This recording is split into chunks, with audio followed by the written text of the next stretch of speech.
How are you getting on? How are you, YouTube? You're all right. Fucking good to see you.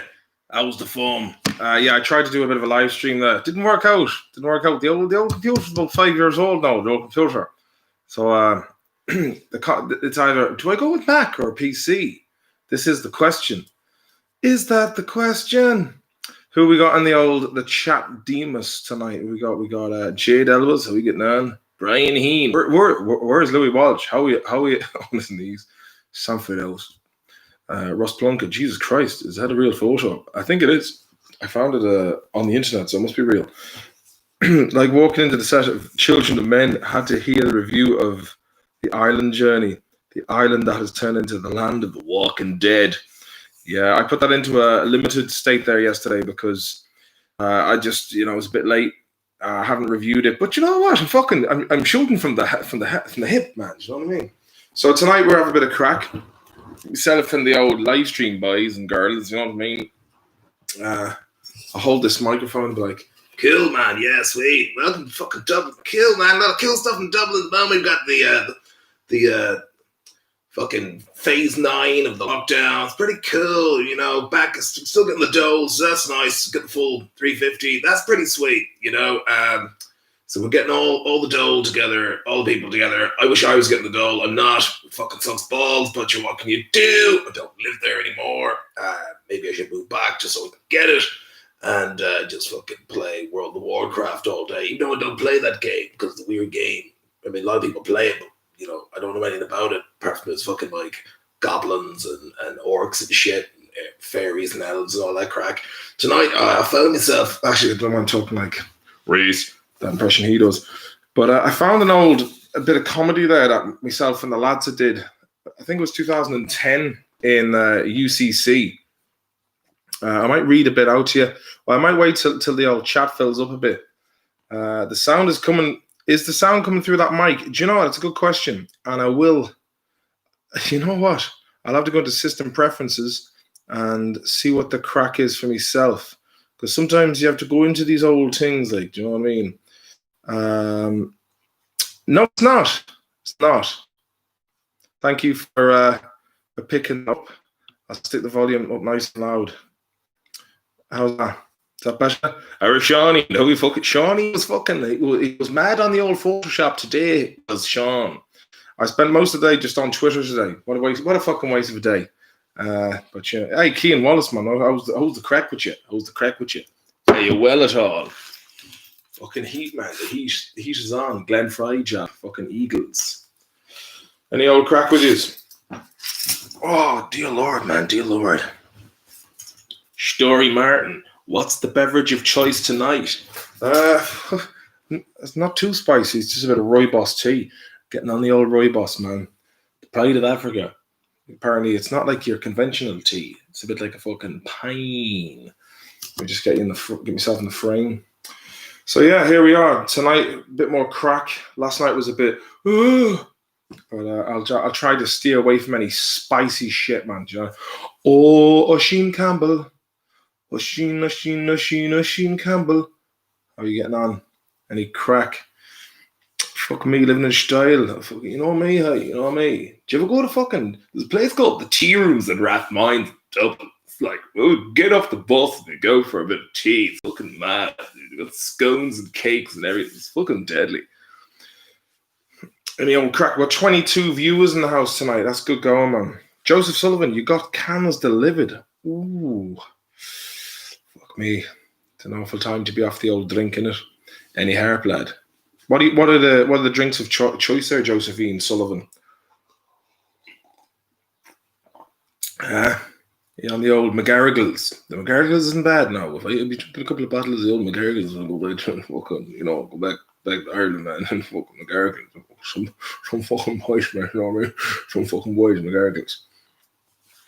I might play a few tunes for you. And fucking the Mutante is drinking Tysky, or whiskey, or whatever they call it in Poland. Jade, you're very welcome to the chat. Should we do an intervention to get him back on the pints? Sup.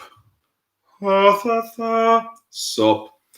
Joseph Sullivan, I'm in the States and it's an IPA 8.6. Oh, it's a fucking double IPA, man. Double trouble. You can't beat a bit of that, man. Brother was watching Midsummer, the horror film. Have you watched it, Martin? Have I watched it? I was in it. No, I wasn't. Yeah, it's got your man. What's his name? It's Jack Rayner, the lad who was he was all set for fucking Transformers. And I don't know if I ever told you the story when I think I might mention this before. Myself and Christine Gavigan, the henchman, we were in Lily's Bordello in about I think it was 2013. We were in Lily's. Lily's a fucking class place, man. Great place for the cocaine. And we met Jack Rayner's mum. And she kind of looked a bit like Sinead O'Connor. She's a really nice woman, really nice. We're chatting away to her, and then we go downstairs, and they were doing some kind of Charlie Haughey film again with Aidan Gillen. I'm Aidan Gillen. I'm playing Charlie Haughey. I play everybody. I'm in the middle age bracket now. I play. Yeah, cool. So we were downstairs talking to Jack Rayner, and he was going out with the girl who was like, "Fuck your hunger, there's a heartfelt fight." That girl from that who played the hot slut, and they were a pair at the time, and they were all sitting around the table, and there was all lads with these 1970s style parliamentary haircuts. There was most parliamentary haircuts they had, and Gavigan just started grabbing Jack Rayner's mum's head because it was shaved. He was like, "You've got a lovely heading on you. You've got a lovely heading." He kept doing this, and yeah, Jack didn't get too excited about the concept, and it was I fucking did, what's his name? Dylan McGraw, the chef, was there as well. Dylan McGraw, he was also there, and Gavigan and Jack Rayner nearly started having a fight. But there was some dude who was an extra or a walk-on part in this Charlie Haughey drama, and he had like the biggest fucking bushiest eyebrows I ever seen, man. He was like this going, "Oh lads, look like fucking hell, lads, come on, hey lads, come on, leave it now, we better leave, man." And I was like, I stopped everyone and went, "Fucking hell, man. Judging by his eyebrows, we better get out of here." Good times. Finn and 14. We're talking about my mate Gavigan rubbing Jack Rayner, star of the Midsummer movie's mother's head in Lily's Bordello back in 2013. They were the days, man. None of that shit over here for me in Sweden. It humbles me. David Weld, you're very welcome. Jack Rayner used to live down the road from me. My man knew him and went to school with him. He seemed like a nice fella. Strong as an ox. He'd lift at least 2 kegs of Hino. What's the crack in Sweden? That's fun. Quiet enough, Oisin, to be honest with you, mate. It's not an awful lot going on, really. Like it's a bit on the quiet side, but at least we have the freedom to, go in the shops without being all masked up in it. Jack, let me see. I might get the old guitar. 1 second.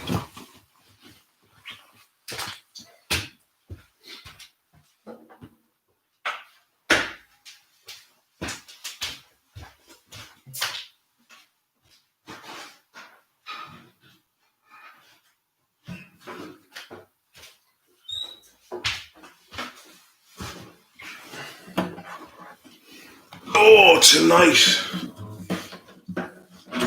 Get a guitar.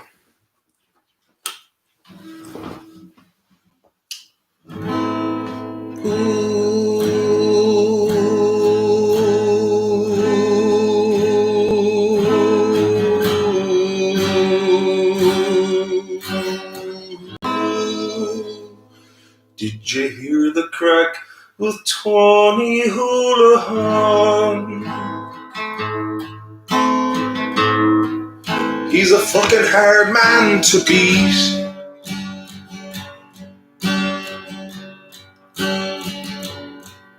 You'd move out of the way if you seen him coming down the street. You'd put his dick up your arse in a heartbeat.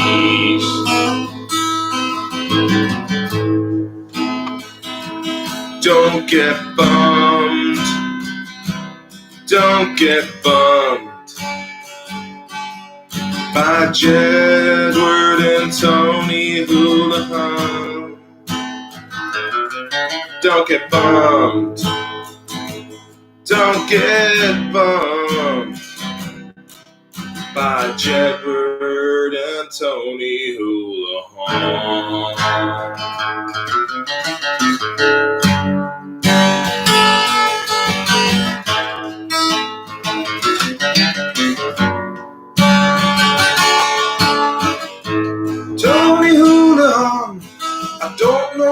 much about your song, but people seem to think you're a very fucking hard one.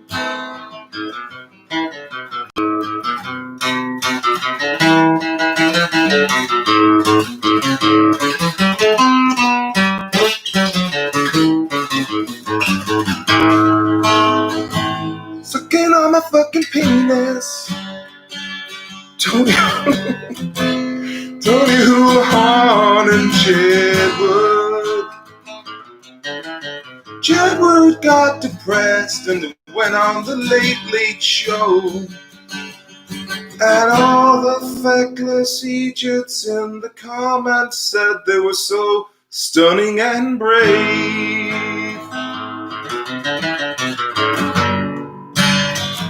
Stunning and brave, I'm literally shaking right now.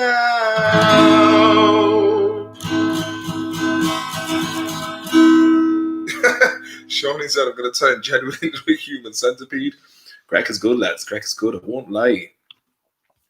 Yeah, who needs to go out when I can hang out with you fucking sound bastards on YouTube? YouTube is a place where I spend most of me days. Wallowing away, looking at other people's videos. And as a treat to myself, I jump on and make my own content. And I'm hanging out with sound people from all over the world.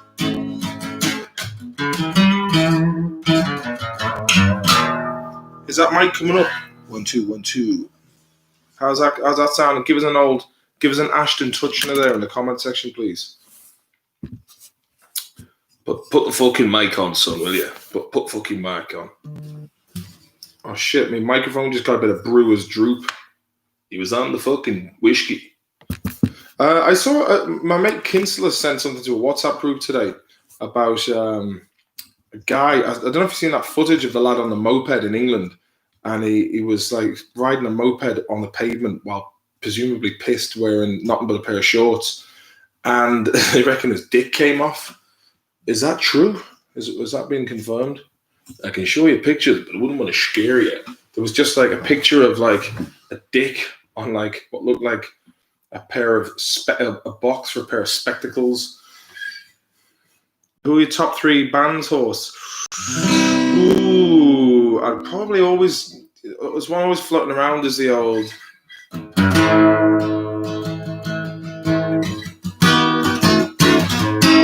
Wrong fucking chord.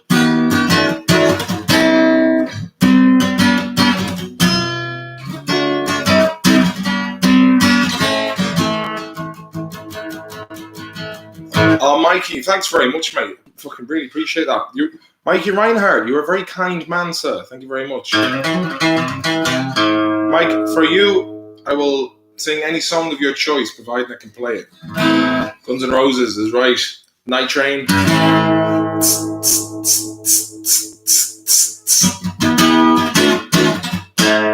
Oh, hold on, I'll get it right this time. It's been a while since I played this.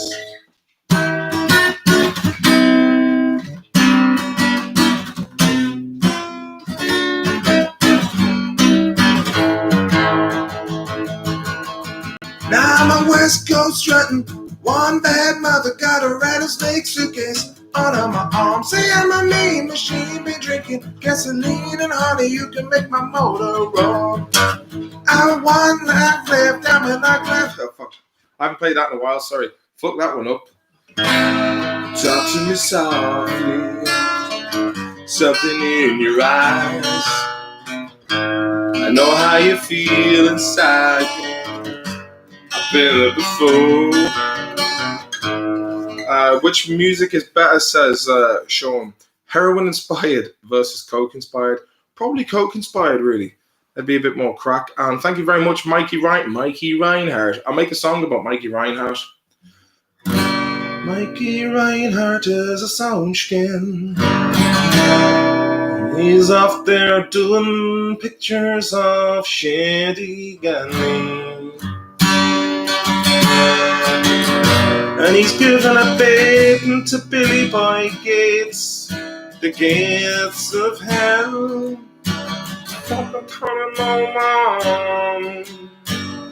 Turn your fucking hair straight up, no woman hair's back, come on. About fucking come on, turn it going around, give it a vaccination, fucking releasing on my skin all's on the fucking jungle, it's a fucking Florida, you know what I mean?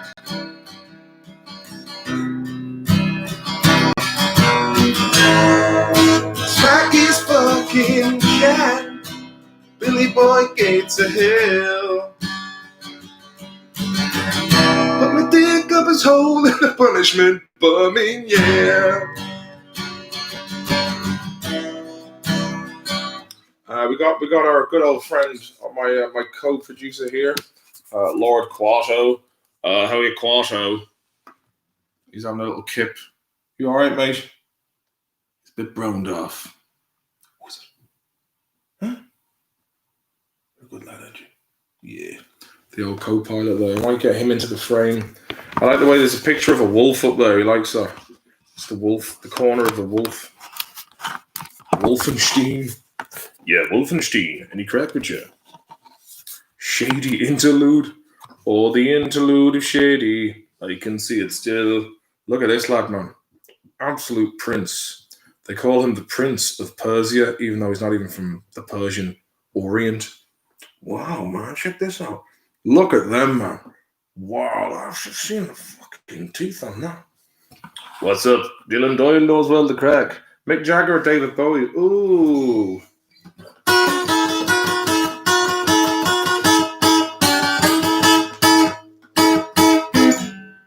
I couldn't escape this feeling with my China girl.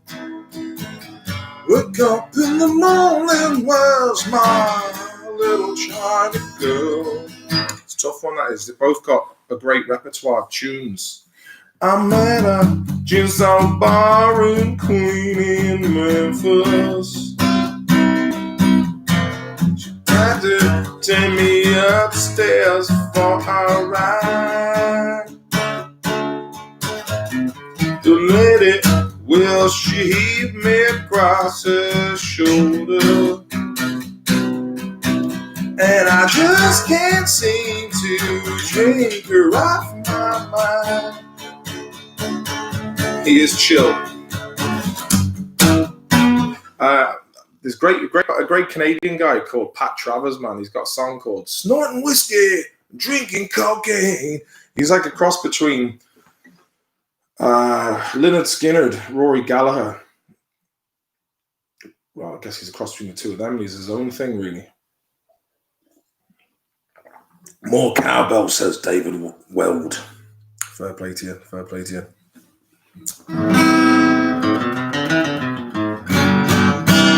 Oh yeah, I'll give you a read of some of the stuff that from like talk about being unprepared for shows back in the day. Here's a few little touch-ins from a live show we were doing in Cork. I remember we were supporting the Rubber Bandits on this occasion, and we had a woman from Universal Pictures coming to see the gig. I don't know if she was that impressed. We still got to deal with the movie, so it was all right. So I'll read you this. So Cork, UCC. Greetings. Thank you. Intro. YouTube vids. I don't know what this is about. TV controversy. I think the running joke was, I think the joke at the time was there was a man in Ballina who got so upset that when we came on TV, he put his foot through the TV and lacerated his leg and had to be taken to the ER, and we got the blame for it. Brock Lesnar instead. So it's like, oh yeah, Brock Lesnar was the Brendan O'Connor show. So Bocking Lesnar. Okay, let's see what else. Yeah, so back then, right? This is even back then. It was Pierce Brosnan's wedding. We talked about how Jedwards were basically dressed up in gold paint with grapes in their hair, made to shift in front of Simon Cowell. That was we were making these jokes 11 years ago. Paul the Octopus was a bisexual. He was the guy who he was the Gooner 87. Good to see you. You made it from Twitter. Hey, I like it. Yeah, he was the octopus that predicted the 2010 or the was it? Did he predict it or did he just choose the balls for the teams that were playing? I can't really remember. But he was a fucking cool octopus, man. He's a cool octopus. Pure fucking good lad. Let me see what else. Occam's Brute, thank you very much for that, baby boy. Any chance of Count Dankula on the podcast? He's a great video profiling Per Blackie. Do us a favor, if there's anyone out there who want me, actually got in touch with David Icke today, see if we can get him on the podcast. But I could indeed get Count Dankula. You know what I'll do? While I'm here, I'll go onto Twitter, right, and I'll get on to Count Dankula, and let me see what Count Dankula is. I'll fucking get him on, man. You've been asking me long enough, and I'll get him on.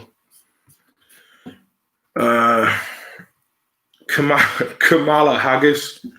Oh yeah, seen a thing earlier on.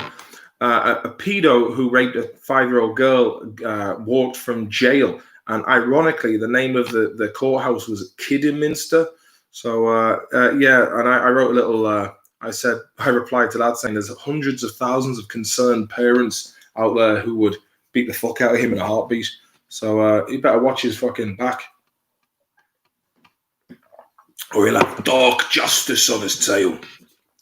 I'll follow Kamala Haggis. Let me see. You know what I'm gonna do? I'll send him a message now. Let me see. Dear Dankula.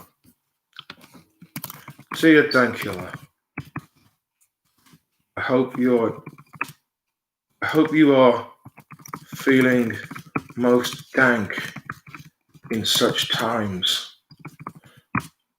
Would you like to come on the Hardy Books podcast for a power chat?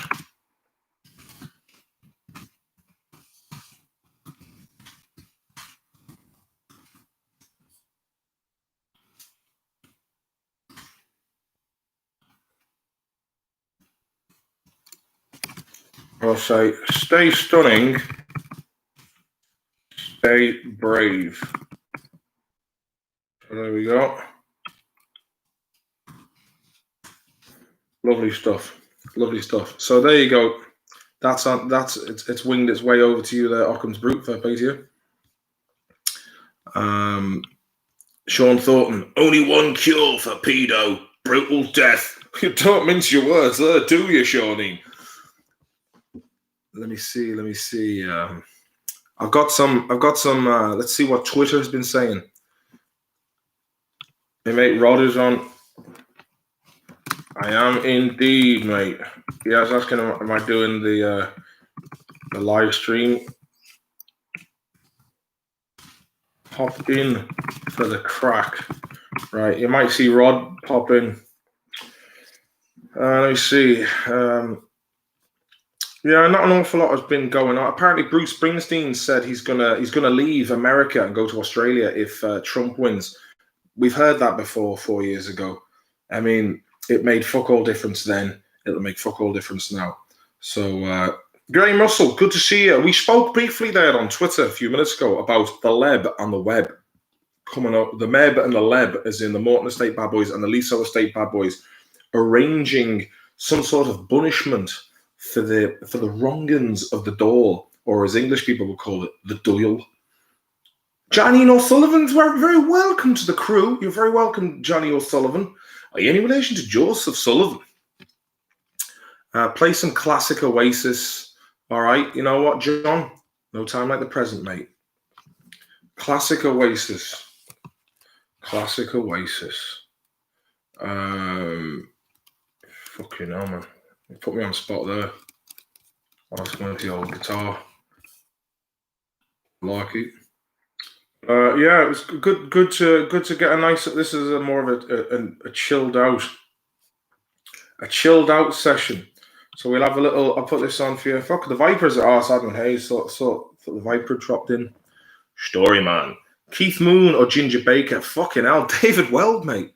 Oh, we got Fikra in the mix. Fikra, why don't you jump into the old Discord group there and we'll have a little chat. Tell us all about what's going on with your band Cronin and some of your mad tales with Shane the Hitman McGowan. I'll put this out there for you now, Fikra. Yeah, Fikra, I know well the Craic, you're a fucking songskin. We're going to fucking Sting's Digest now in a minute, man. I fucking send the invite to the Discord group. Whatever you do, don't put it out on fucking Twitter, man, because you'll have a load of fucking cry bullies in the mix. Just crying while bullying you. Do I like much metal? I fucking love a bit of metal, man. Bit of Pantera. Bit of, what other metal do I like?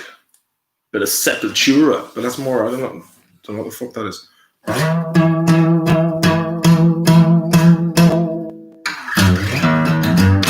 Alright, you're in the labber, I'm afraid. What are you doing in bed, Fikra? Let me see. So a bit of Oasis. Fucking. All right, here we go.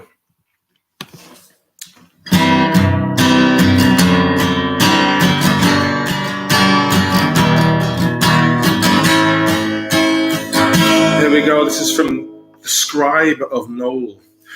We the people fight for our existence.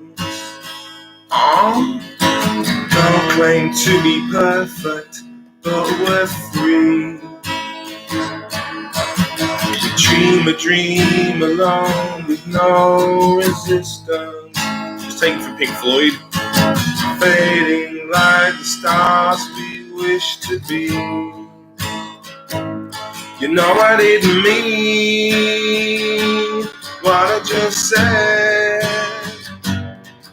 But my God woke up on the wrong side of his bed. And it just don't matter now. 'Cause little by little, we give you everything you ever dreamed of. Little by little, the wheels of your life are slowly falling off. Little by little, you have to give it all with all your life.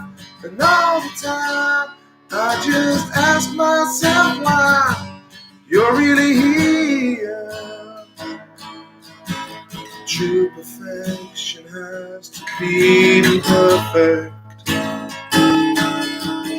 I know that time is foolish, but it's true.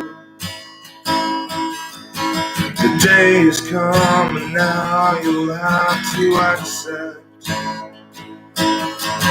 the life inside your head we give to you. You know I didn't mean what I just said. But my God woke up on the wrong side of his bed. And it just don't matter now. 'Cause little by little, we give you everything you've ever dreamed of. Little by little, the wheels of your life, they're slowly falling off. Little by little, you have to give it all with all your life. And all the time, I just ask myself why you're really here.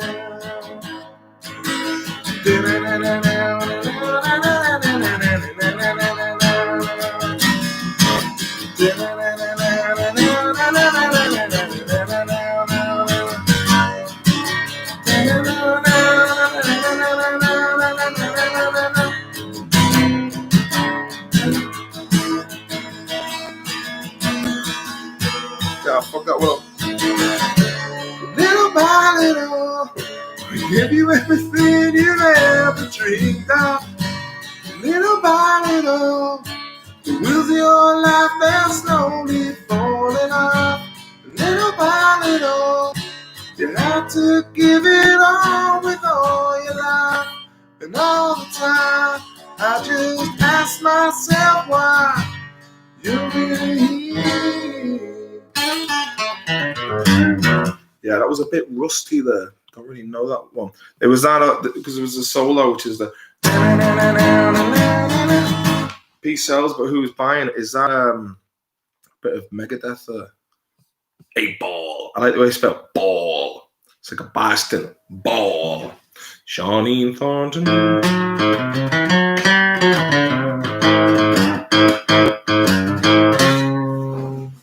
Whatever happened to Crystal Spring? You know they had a funky, groovy, tasty thing.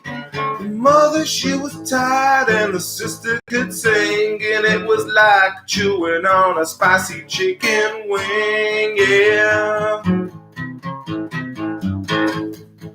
Talking about Crystal Swing, yeah, they're cool. They went on the fucking show. They went on with the Goblin Ellen DeGenerate. Yeah, she's weird. She dressed up in men's clothes, yeah.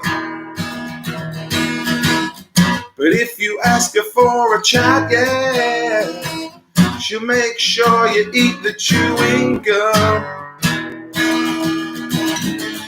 'Cause you know it's fucking weird. Oh yeah. What happened to Crystal fucking Spring? Crystal Spring was still huckle-poking up with the Hollywood A-listers in LA. Yeah, man. Nirvana. Yeah, man. Better Nirvana. See what kind of Nirvana tunes we can get in here. Do you like Nirvana? Seen a lad that wrote on the back of his fucking school bag, Nirvana in Tipex. And he did the fucking smiley face and everything, man. Nirvana. Get on the fucking Nirvana now, lads, will you?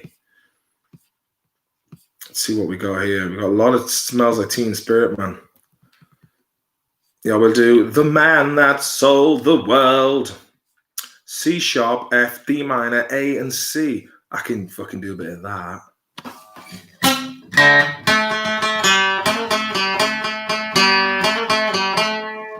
Yeah, I'm gonna have to speed up the auto scroll job. Why do you move so slow? How can I make it go a bit quicker? There's no fucking settings. I'll have to go right up to here. Okay, here we go.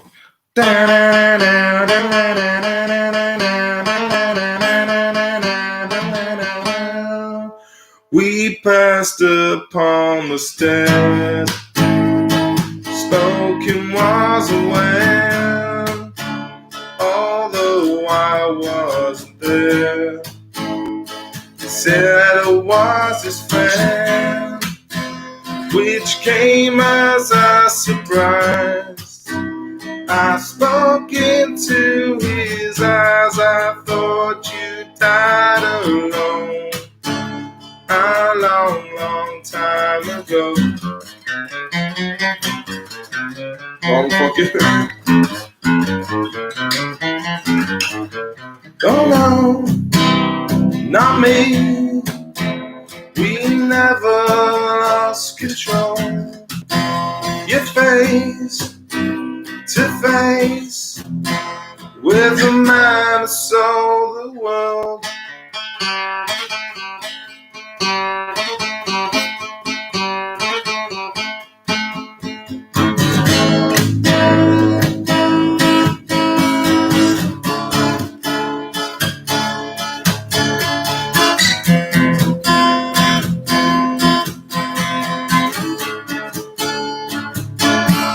I laughed and shook his hand, made my way back home. I searched a foreign land for years and years around. I gazed and stared. We walked a million hills. I must have died alone a long, long time ago. No, not me. I never lost control. We're face to face with a man who sold the world.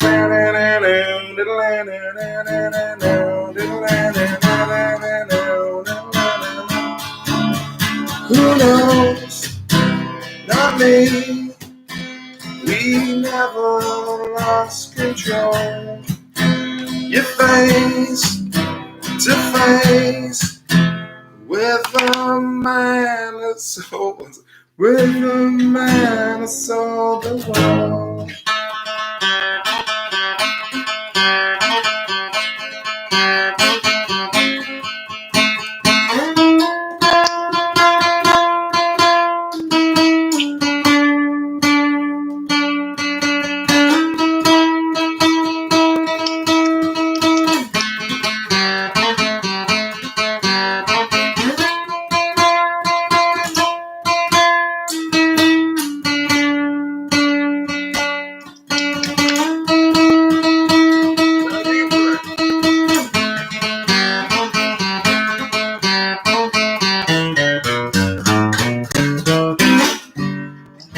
Yes, indeed. Sasha, you're very welcome to the show. Yeah, but I can't fucking work it out. Christian Ronald, thanks for the super chat there, mate. Christian Ronald is a good Sasha, you're very welcome to the Power Show. What's going on, man? Man, I can't work it out. I'm shit at computers. Can someone explain? I've got an iPad 2020 and I've got a Galaxy S20 Plus. And I still can't fucking work it out. Right. You've got a phone, yeah? I don't want to interrupt your show if you're on a show, but if you can help me for a second, shall I go on Twitch right now? No, so you're not on. It's Discord, Sasha. Discord, you fucking idiot. I'm trying to get you on Twitch. Nah, man. I told you it was Discord. If you go into Discord and then I'll put the link in the. If you look in the Power chat box there in the chat, Sasha, stick that in there and don't believe a word. Sorry. Is that how easy it was? Simple as that, mate. You download it, you go in, and then you're in like Flynn. Alright, just give me a chance to do it. I know you got customs and that. Alright, I look forward to chatting to you. Was that you playing that was me, mate, yeah. It was a bit rusty. Awfully Irish podcast. I will come on the show, mate. I will come on the show. It's been a very fucking mental couple of days of it. Listen, I'll talk to you on Discord. Hey, Jer from the podcast, jump into the Discord, man. We'll have a chat. You know, we'll form some dates. Right, Sash. I'll talk to you on Discord. I'm on Discord now. Yeah. And it said what's new. Right, and if you go into Sting's Digest and then you go into Voice Chat Fest, you can go in there. I'll enter that dragon in a few minutes. What'd you say, baby boy? Because there's only one page coming up. Yeah, well, that's all you need, man. You just follow that link, in you go, and then down in the little sidebar, you'll see Chatfest 2020. It's gone onto Instagram. Cotswolds was nice, man. A lot of nice local ales and some sweet burgers. Sweet burgers in the Cotswolds, yeah. Some liquid prog jazz, hey.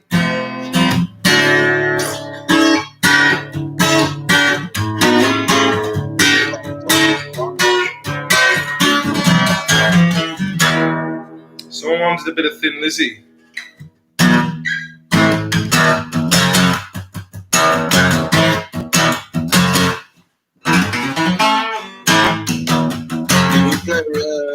I am just a cowboy. Oh, you want to hear a bit of cowboy song, do you, Sasha? I am just a cowboy, lonesome on the trail. Starry night, campfire light, and the howling winds will. The coyote call, the howling wind wails, and I ride to the old sundown. 1, 2, 3. I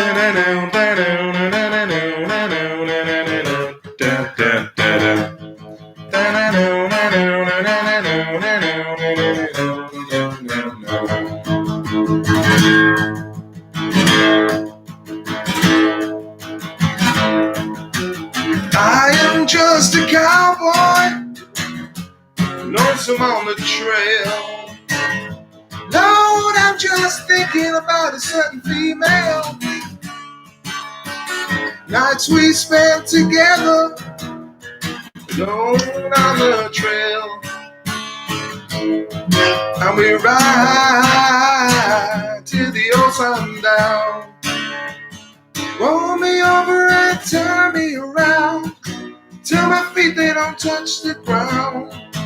Roll me over and let me go, right in with the rodeo.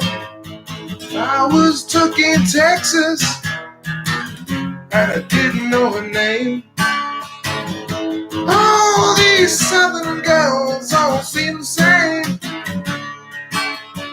South below the border, in a town in Mexico.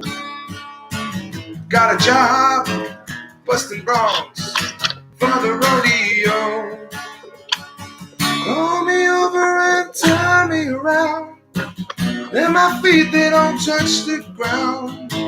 Roll me over and let me go.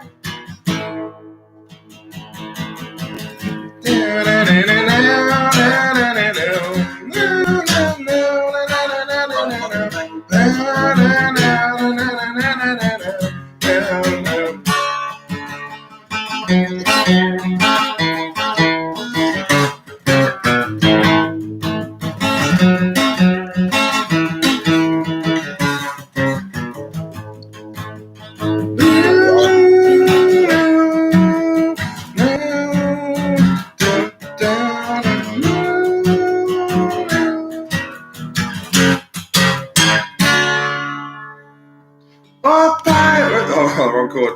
Here's one for you, Mr. Brian. Mine. Yeah. Beautiful as that was, I'm on some page now. Yeah. I do the research. Are you on the Discord page, Sasha? Yeah. Right. Do you see the bottom left? Yeah. Yeah. In the sidebar, it says Chat Fest. There's a little picture of a speaker. No, I've just got searched and at and settings button. Right. Are you watching the screen with me on it? Nah. Right. Okay. Right. If you look at you're on the page. Tell me what you see. Do you see like you got dodgy Dave Weld?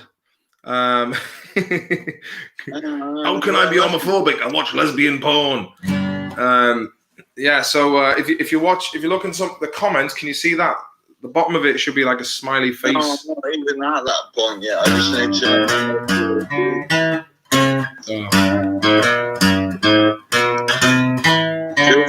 If I press search, oh, pirates, yes, they're rabbi. Sold out to the merchant what do I ships. search for? What's the name? What, mate? I've just gone into search. What's the name? It's not. You don't go into search. It's just right there. It should be called Sting's Digest. Are you in that? No, I'm not. No. I'm shit. Wait, have you downloaded Discord? I'm on Discord now. Right. Do you see Sting's Digest? There should be a load of little circles at the very edge of the screen. No, it's something to do because I was playing Modern Warfare and everything's to do with Modern Warfare. I'm not trying to fuck you up. If I can't work out, I just watch it. You know? Yeah, but it'd be nice to get you on, and then they could go up because you've got dreadlocks as well. And everyone used to say to you out in Greece, "Hey, Bob Marley," and you're like, "I don't want to fuck off." Fucking reggae is boring. Fucking wanker. But do you remember you used to like this song the best? Is that Richard O'Connell from Cork? Oh, Richard O'Connell from Cork, yeah. So I do the merchant ship. Minutes after they took I from the bottomless pit, Oh, you're from Kerry. Sorry, I was. You know, hey, Munster, man. It's all the same to me. Michael starts. Stop playing the fucking guitar. Who are you, you hard cunt? You dick up your hole, man. What do I do? What you say? If I do search now, what do I do? Well, what are you searching on? Are you searching on Discord? Yeah, for you. Well, you know, you don't have to search me. You just you go into you know, have you followed the link I put in the chat on YouTube? No, I'm a fucking idiot. I'm drunk and on drugs. I'm a total idiot. Drunk and on drugs. Well, Jed Archer says this lad sounds pissed. No offense. And Kean 2002 says, Hey, fair play to the boys. I just want to be able to talk shit to you. I hear what you're saying, baby boy. I really do. So all I've got is search and the settings thing, and that's it. Right. Well, you know what I'll send you. Right, I'll go into look. I'll tell you. Here's what I'll do, Sasha. I will go in. I will do this. I'll send it to your messenger, right? I'll put it in Facebook Messenger because it's kind of ruining the flow of the stream. I just wanted to get. But we could bring you in for some hard chains, whatever that means. I have no idea, but you get the general. I like hard chains. But I could search for you, and then can't I just add you when I search for you? Bear with me, mate. Bear with me. Bear with you. You're in the right country, friend. He knows. But there's only fucking bears up north anymore. Right. Go into your message there. No, I just got one that I want. All right, let me check. What was it, Messenger or Facebook Messenger? Right. Okay, fuck it. I'll just press that link. Yeah, press that link, and that should get you there.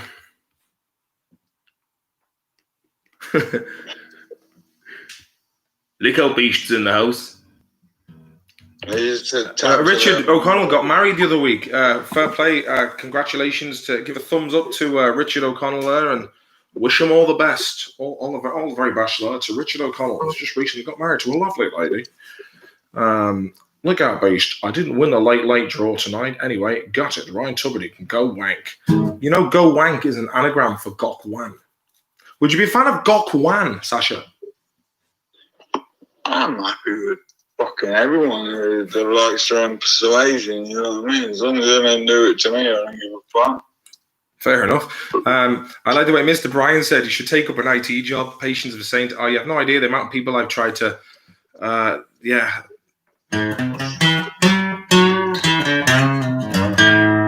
Did you like that for a riff, Sash? It was very, as Ingram Mousey says, it's very bluesy. Not everyone's in some fucking church, fucking Greeks.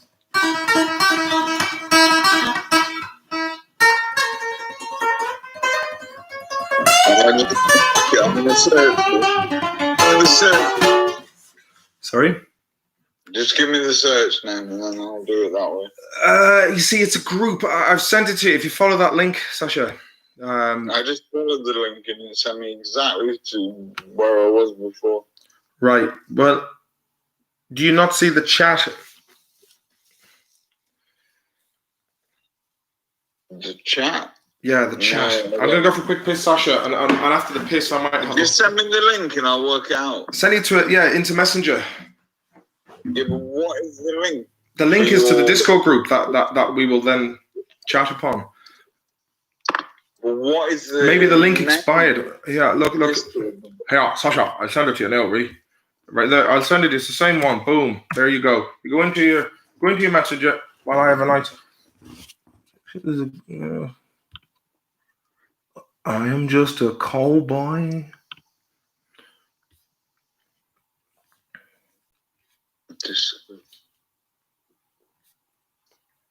That's about thinking about. Right, back in a sec.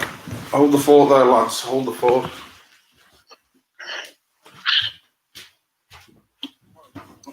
You fucking hell. On skateboard, 35 years, I ain't thinking with my feet.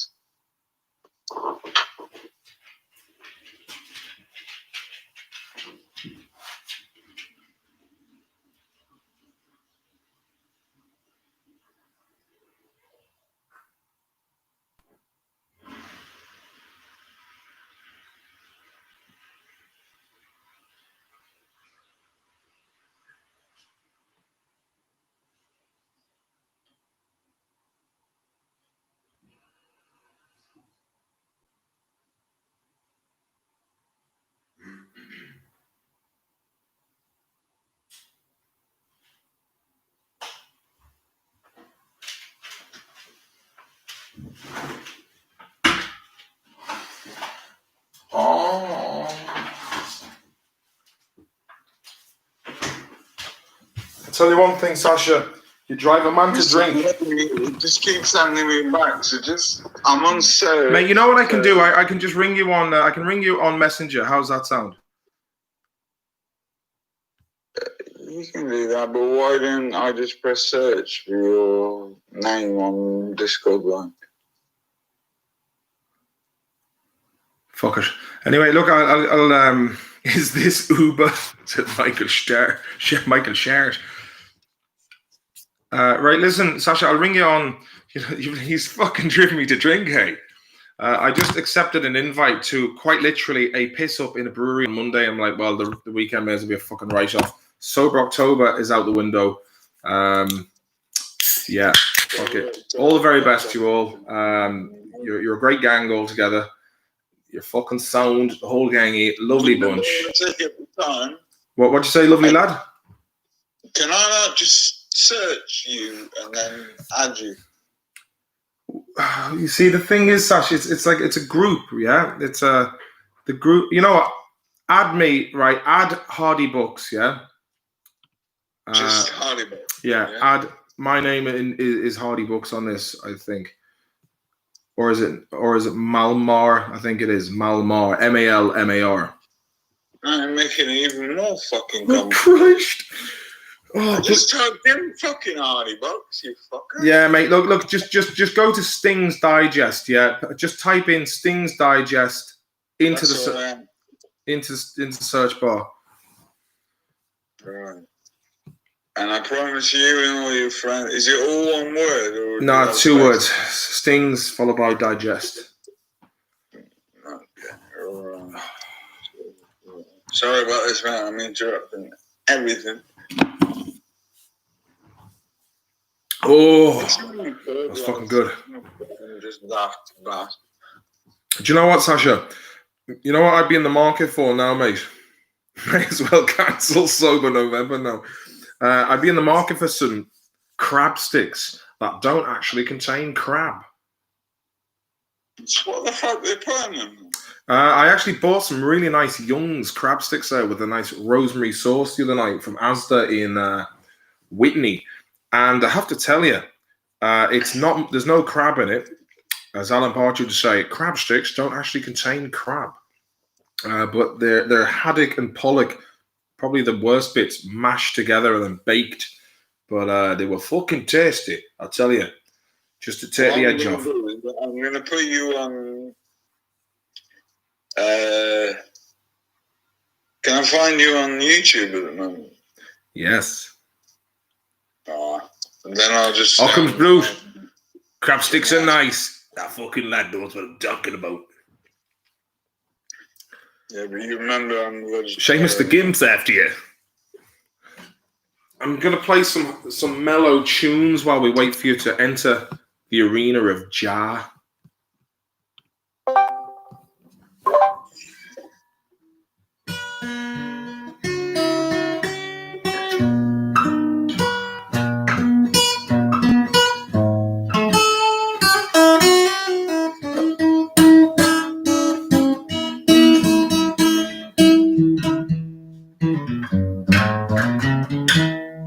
Minor pentatonic. Any crack with the minor pentatonic these days, Hash? I can pretty much.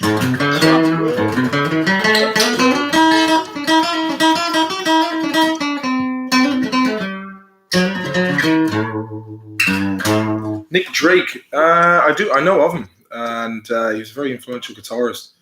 He was quite morose in terms of. Didn't he do himself in?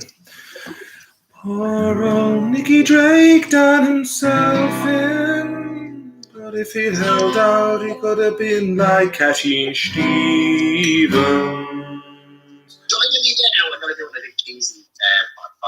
I've got you on film at least. Musician and I've been porn star. Well, is your mate? He's got a blue arm. He's got a what? He's got a. I think you're watching an older video, Sasha. You know what I'll do? I'll send you this.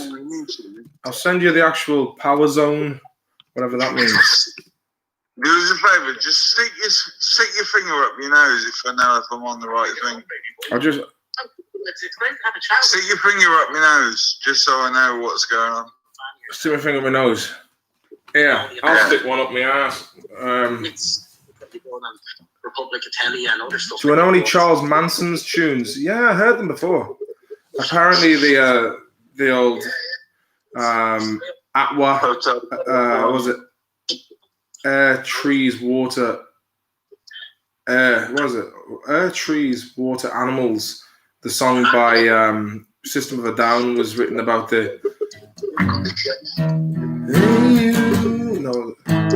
Hey, you see me. Pictures crazy. All the world I see before me flashing by. Silence my voice. I've got no choice. All the world I see before me passing by. Do you remember Sasha out in EOS? I was always playing that. Can you turn that music down or the noise down in the back, please, Uncle Sasha? Yeah, but that's you on newsfeed talking. Nah, mate. Yeah, but blew out. Christ help me. Listen, you're on the wrong video. I've sent it to you on Messenger. It's completely just taken the edge right off the crack. I know. 8 Ball said, Sasha's dealer's a lot better than mine.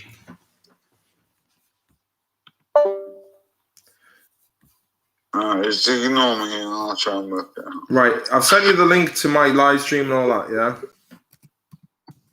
Yeah, I've just pressed it. Mm-hmm. Alicante. Is that my... Anyway, leave me alone. You go on my own stuff. Hey, you see me, pictures crazy. All the world I see before me passing by. I've got nothing to gain, to lose. All the world I see. That's fucking. Someone's tabbed this the wrong way. Pack of cunts. Try and get into the Discord group. Hey, you see me, pictures crazy. All the world I see before me. I did a complete wrong chords. That guy should be ashamed. He nearly got it right. Are you in now, Sasha? Are you? No, it's not working, but don't worry. Just do your stuff and I'll just make Your a own comment. lady. Look, I'll tell you what I'll do. I'll ring you on Messenger, all right, Sasha? Yeah, okay. All right, bye-bye. All right, I'm going to ring Sasha back. Just see what the crack is with him, man. You know what I mean? Give him a little bell here. For whom the bell tolls. Aww. Yeah, Captain. Hiya, Sasha. How are you, mate?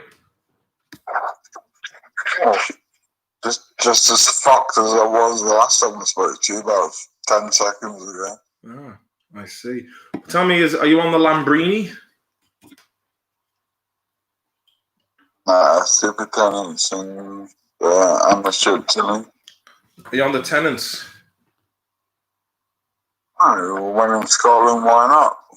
Fair dues, pal. Fair dues. Should I eat about we little drop of tenants? I can't work it out, so I'd rather not annoy you too much. Well, you're all right. You're on the stream now anyway. People can hear you. All right, well, just leave me like this and then I'll be fine. I'll put a few words in here and there. Fair enough. You know what, Sasha? You can't do any fairer than that. So you can chime in whenever you like. Just you can be the resident. You are tonight's guest on the Maloney's Digest. Paul Casey, ever get so steamed on a Tuesday night you end up in the ball alley fighting 20 Estonian lads over taco chips? Not far off it, no, to be fair. This is your life. 5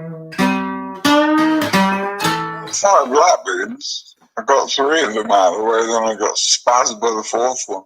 Hey, Sasha, do you recognize this tune?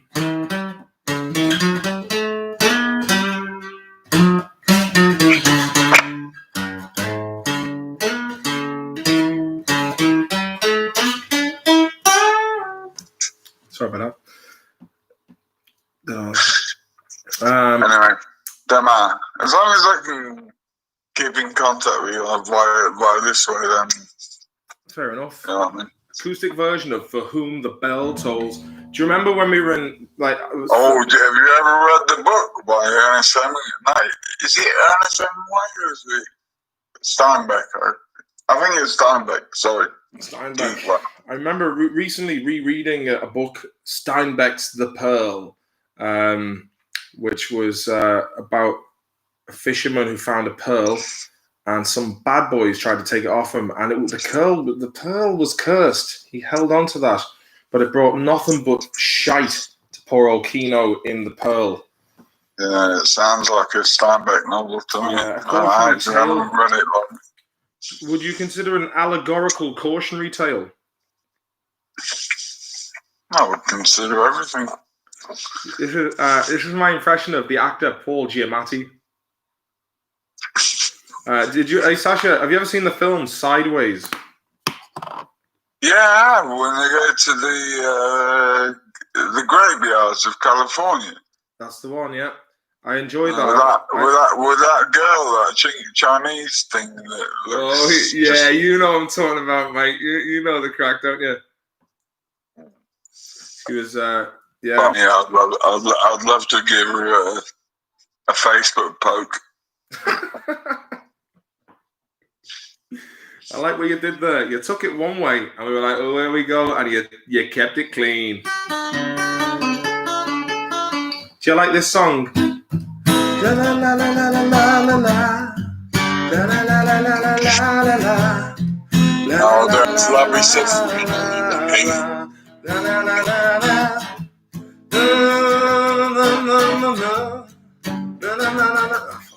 I'll have a little chat with you, Sash. Take this guitar in my hand. I met Dave. What's his fucking Just name? keep your stuff on. It's the only way I can be involved in the momentum that you've got going on. So I'll just chuck in a few words here and there. I've got a free credit anyway, so it don't matter. Absolutely, mate. Absolutely. So tell me, how's the LD treating you? Is it tier 5? Is it tier 9? Is it Tia Carrera? Do you know what I mean? Is this what do you think? What's going on? What does LB mean for a start? LB. Large brother. Oh, I thought we took them like birds. Oh, the LD. Sorry, lockdown. Well, we don't have our people because they're not stupid. You know what I mean? Yeah. Dr. David asks, do you know any Ugly Kid Joe? Ugly Kid Joe. Have you listened to him, Sasha? You're a man who put, in fairness to you, you put me onto a lot of different... Don't make me laugh, mate. Ugly Kid Joe. I love the riff at the end. It just fucking makes you want to... Well, I've got long hair, so I can do the headbanging to it. And I love everything about you. That's Ugly Kid Joe, is it? Yeah. Do you know that? Fucking hell, what music you been listening to, mate, you know me. Ugly Kid Joe. Yeah, fucking hell. I'll have to check them lads out. American hard rock band. They only did one good song, and it was a nightclub song, and that's all it was, you know. Sasha, would you have been a pub singer, son? Would you have been a fan of I want to feel with you? I know that is the two Nelson. They're called Nelson. Nelson. But do you remember that was that's Mr. Big? That's the two guys with long blonde hair, isn't it? Nelson. Oh, those fucking dudes, man. They were on an episode of Celebrity Wife Swap. Shane O'Connor.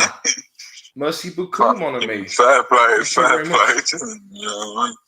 Yeah, Nelson. I'm going to try and see. I must find... Bunch of wankers, I'll kick the fucking living shit out of them. I saw them walking down the street. Oh, mate, I'd say... Do you remember that time, Sasha, in Stockholm back in 2003 when we were on the underground and you said to these Iron Maiden fans, you were like, sorry, mate, have you got any skins? And they're like, fuck off, you junkie. And you're like, oh, fuck you. And then we had this big fight with them through the doors as they were closing, and you managed to punch one of them in the face. Did you get one in the face? No, I was kind of off the train, but as the door was closing, you managed to bop one of them right between the eyes. It was a beautiful, beautiful little touch. A sweet right or a sweet left, a southpaw or a sweet right? I don't know, mate. I don't know. Do you remember the time I had the fight with those two lads after I left you on? You pissed on my shoes on the way into Bullwinkle's that night, and I had to meet my ex-girlfriend Sarah in Slussen. And then these two, I was having great. I was fucking smashed. Tequila shots, beers, wine, the whole lot. And these two lads were being really fucking aggressive with me, and I was having great crack with a group of people on the train. Yeah, but you got big hands, mate. You just need the left and the right. I've got to stun them with the left and do the final cracker with the right, mate. You know what I mean? Yeah, well, basically, these two guys kept pushing me from behind. Well, I wasn't there, obviously, because I was pushed down from behind without trying to sound like I'm hard or anything, because I'm not. I'm fucking weak. Well, I do have my moment. You do, to be fair to you. No, but these lads, I was on the train back in 2005 and middle of winter, and these two fucking assholes behind me, they were pushed. They were like, because me and Sasha were like, me and you would often have a bit of a ruck on a night out, but it would all be settled immediately after. So you'd pissed on my shoes. Yeah, we had a couple of. Remember, we went to the sci-fi convention that time and we met Freddy Krueger and Mira Citrus, who played the emotional. Yeah, what was her name in it? Mira Citrus, is it? Or I don't know, but she was a sexy enough one from the Next Generation. And my hands were all fucking. She was my generation. Talking about your generation. But you remember it was only Freddy Krueger in there that actually gave the Freddy Krueger was sound, wasn't he? Yeah, Chewbacca fucking hated you. Oh mate, we met Chewbacca as well. He was a right boring bastard, and I remember trying to convince him that he met your mate outside of Tesco in Preston. And it turns out it was Kenny Baker, the lad who played R2-D2, who was a midget. Yeah, Kenny Baker used to impress him. Sometimes I used to see him, like little midget geezer. Yeah, the midget geezer who played R2-D2. I mean, he had to be a midget. I mean, fucking hell, just squeeze a 6-foot man in that fucking suit, you know? Fucking hell, I'd be like trying to put Fred West into a dustbin. I like the way Phil McCracken says Donna Crusher. I think it was Beverly Crusher, but no, the other one, the darker, the hot Grecian one, who was like, I'm feeling the emotions from this. But she was lovely, wasn't she, Sasha? Do you remember? She was in a film called Crash as well, which was it won the Oscar and blah blah blah. Is that the one with all the shagging? She was sound. Can you do me a favor, Sash? Can you turn the volume down in the background, please? Dr. David said, Time Team, the Fred West Garden Special. Tony Robinson. But do you remember we met the man who plays one of the main Uruk-hai in Lord of the Rings, the big Maori guy, and he played the kind of the pink lad in the third one. He was a sound skin, wasn't he? I mean, we met your man Gimli, son of Gloin, in real life as well, didn't we? Do you remember Gimli, son of Gloin? I remember when we went to that mate. I remember we walked in. I couldn't stop laughing because there was a really, really fat woman dressed in the red and black Captain Kirk uniform, but she just looked like a walking toffee apple because the top of her was like spherical and she had like two skinny legs, and I was just like, this is fucking too good to be true. That was great crack, that. But we'd had a fight the night before outside the Viking bar. Oh no, down by the ATM machine, and I went to throw a punch at you and I missed and ended up fucking hitting the wall. Good times. We rooked and we laughed. I think I remember that actually. Yeah, because all my knuckles were scuffed. Tootin' Barbs. But what was I going to say to you, Sash? Do you remember when fucking I went into that 7-Eleven and I opened the back door and you and Justin fucking got all the beer out of the back of it? Yeah. Which time was that? There used to be a nightclub in Stockholm called Rocks. It was right beside a 7-Eleven, and it used to get mercilessly fucking shoplifted at 3 a.m. They were good times. Yeah, by me, Phil, you, and I think anybody. Do you remember? It was always like, "Oh, get me some vegetarian Billy's pizzas," and that we did. And Haagen-Dazs ice cream, and they foolishly left the beer in the fridge in the shop, and we just were like, "We're having that." We liberated it, didn't we, Sasha? It was the liberation of 7-Eleven. We just liberated. We took the piss because we didn't even go anywhere. We just sat in front of the shop eating the sandwiches. And giving sandwiches to everyone. 3.5s, man. But they do. I think a colleague was there as well. I think the last time that colleague put my skateboard through someone's window. Oh, man. Yeah, I have to say this. So in 2005, I'd had a really depressing time. I broke up with my ex, and I went off around Europe with Tordov and our late friend Tommy.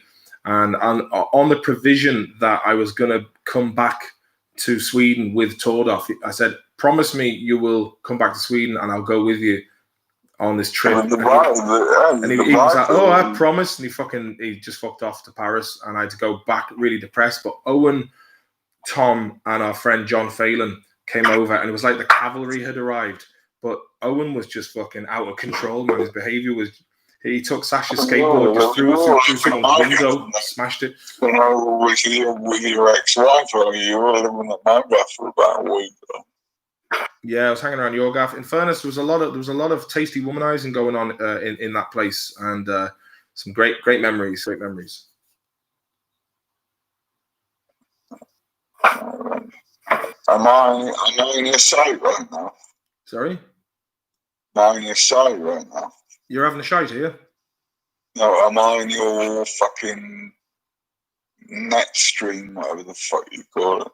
Yes, you're live on the air. Okay. So play some songs for the public. And you want me to play a song for the public? Can the public throw in a request, and I'll play a tune just to keep the momentum up?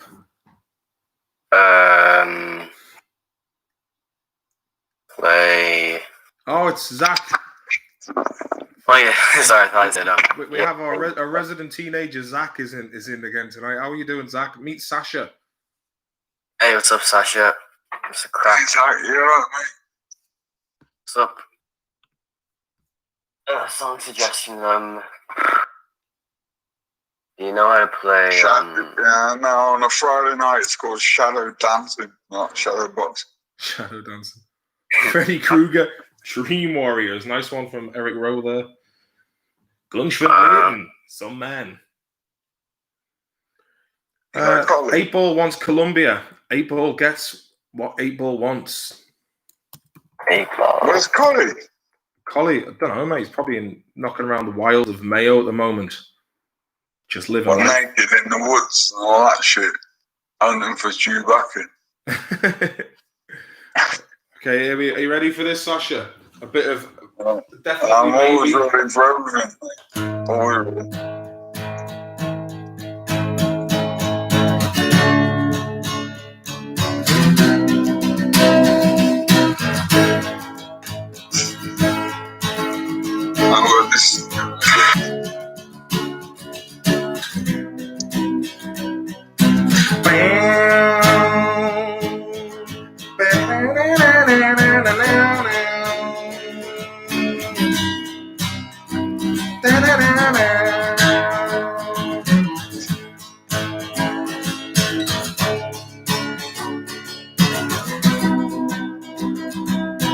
There we were, now we are. All this confusion, nothing to say to me. There we were, now we are. All this confusion, nothing to say to me. I can't tell you the way I feel, 'cause the way I feel is oh so new to me. I can't tell you the way I feel, 'cause the way I feel is oh so new to me.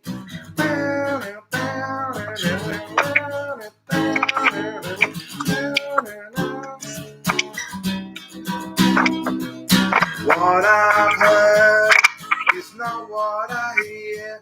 I can see the signs, but they're not very clear. What I've heard is not what I hear. I can see the signs, but they're not very clear. 'Cause I can't tell you the way I feel, 'cause the way I feel is oh so new to me.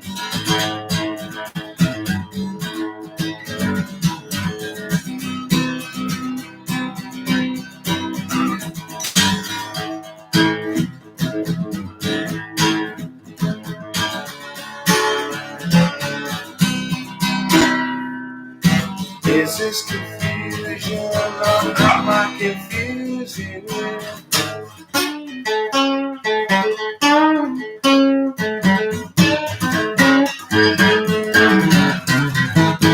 There you go, bit of that for the boys. Oh, class. Thanks very much, sir, Zach. Get on the guitar, mate.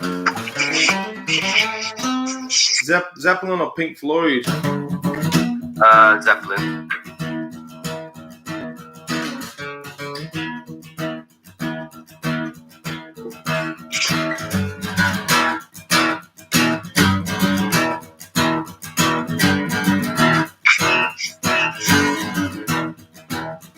You've been coolin', woman, I've been coolin'. I'm gonna take you back to school, yeah. Way down inside, woman, you need love. Gonna give you my love, gonna give you my love. Oh, want a whole lot of love, want a whole lot of love, want a whole lot of love.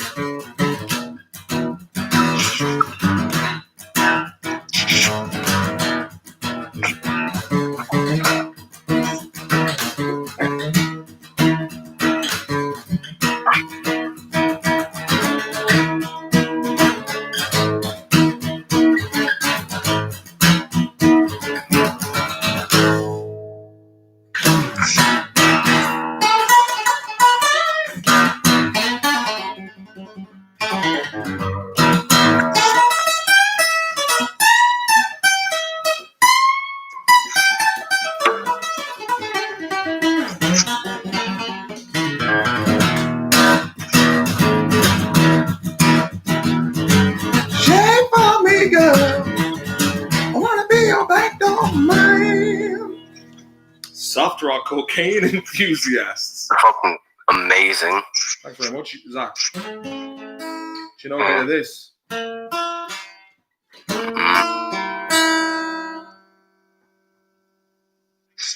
That'll go on for about 17 minutes. Sasha, this is one that you taught me the lyrics of in Sir de Shelleren back in about 2005, and I was like, they're great lyrics, depressing as fuck, but they make you think. And it goes like this. Take it away, the moment, the hours that make up a dull day. Fritter and waste, the hours in an off-hand way, yeah. You're doing this back in Greece, mate. Fucking big money, mate. Waiting for someone or something to show you the way. Tired of lying in the sunshine, staying at home to watch the rain. You were young and life is long. There is time to kill today. And then one day you find 10 years you got behind you. No one told you when to run. You missed the start.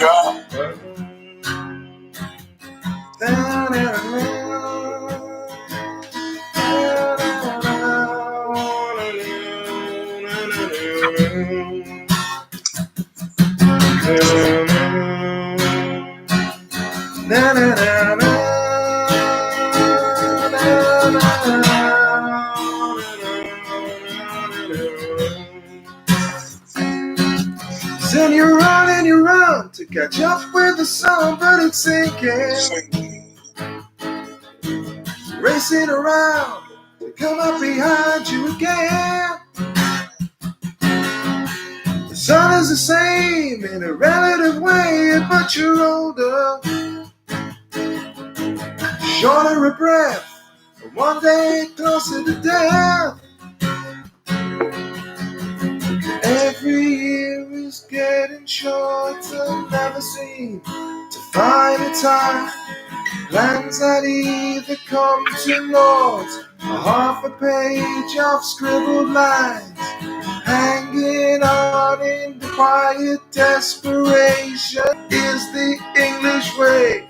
The time has come, the song is over, thought I'd something more to say.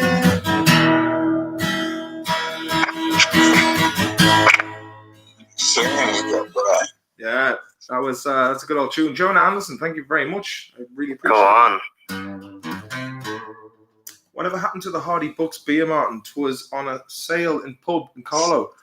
Never saw it since. Yeah. Can you tell your friends that I get kicked off the set of Hardy Bucks? Oh yeah, Sasha got. If you look at Hardy Bucks episode 1, where they go into the protest about building the road, and he's like, Sasha, all I wanted you to say was 2468. Listen up, because I'm fucking talking to you. And you would. I did that actually with French Toast. Me and French Toast, I was in the queue with French Toast waiting to get on set. And fucking, we were supping, because I had a fucking load of buckfast. Oh, mate. And Chris Gavigan was giving me a free drink all night the night before in the hotel. And I get a phone call at like 8 o'clock in the morning from Magda, the Polish woman working there. She goes, Martin, you have to come up here. Your friend Sasha, he's drunk and he's lying in the lobby of the hotel. Come up here. And I was like, oh no. Yeah, but you give me a free bar. Who's this? Starry. Who we got? Oh, you Gunsheen. Doing well. How's yourself? Oh, ho, hey. Any old Craic? Yeah. Speak to Sasha there. Have a little chat with Uncle Sash. Yeah. The fellow who convinced you to take the immigrant's path, was it? This is in the old. Friday night, young sir. Yeah, Sasha and myself lived in Greece in 2003 and 2002. Greece? The what was Greece island, like?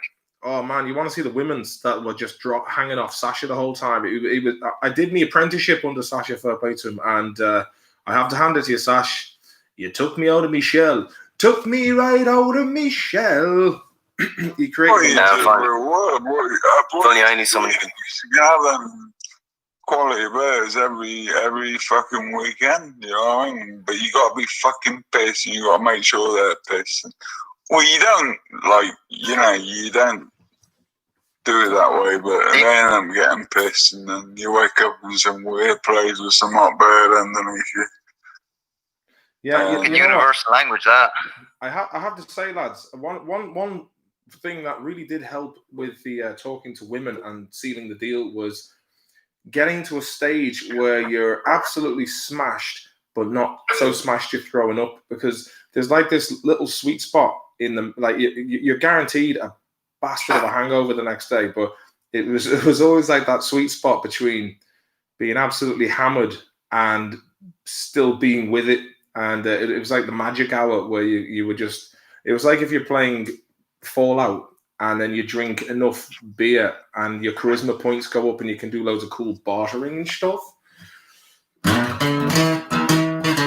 Sounds like I'll keep that advice with me for the rest of my life. Actually, I'll tell you one thing, Zach. You keep that word of advice. Listen, wear nice clothes, look good, and genuinely take an interest in the conversation. You hear all these dudes like all these arseholes going like, "My name is Mystery. I'm a pickup artist." He's an artist of picking up. Do you know what I mean? It's like you've got to do the push-pull technique. You need to be an asshole. I'm not running myself, but yeah. Sure, look, if that doesn't work, go in with a county half zip. That's guaranteed, 100%. Go in with a what? A county scarf. Yeah, the county half zips and like a hurl in your hand or something. Yeah, and I just That's true. come straight from the gym and look buff. Be like, I've just been at the gym lifting. No, That's true. I want to do some shifting. I'll just be like fucking Viper, be an absolute chat around them.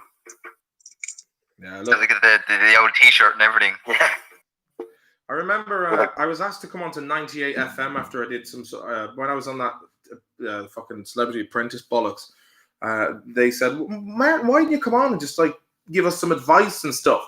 So they rang me up. I was driving to Castlebar one day, and I had to jump out of the van because the fucking wipers wouldn't turn off or something.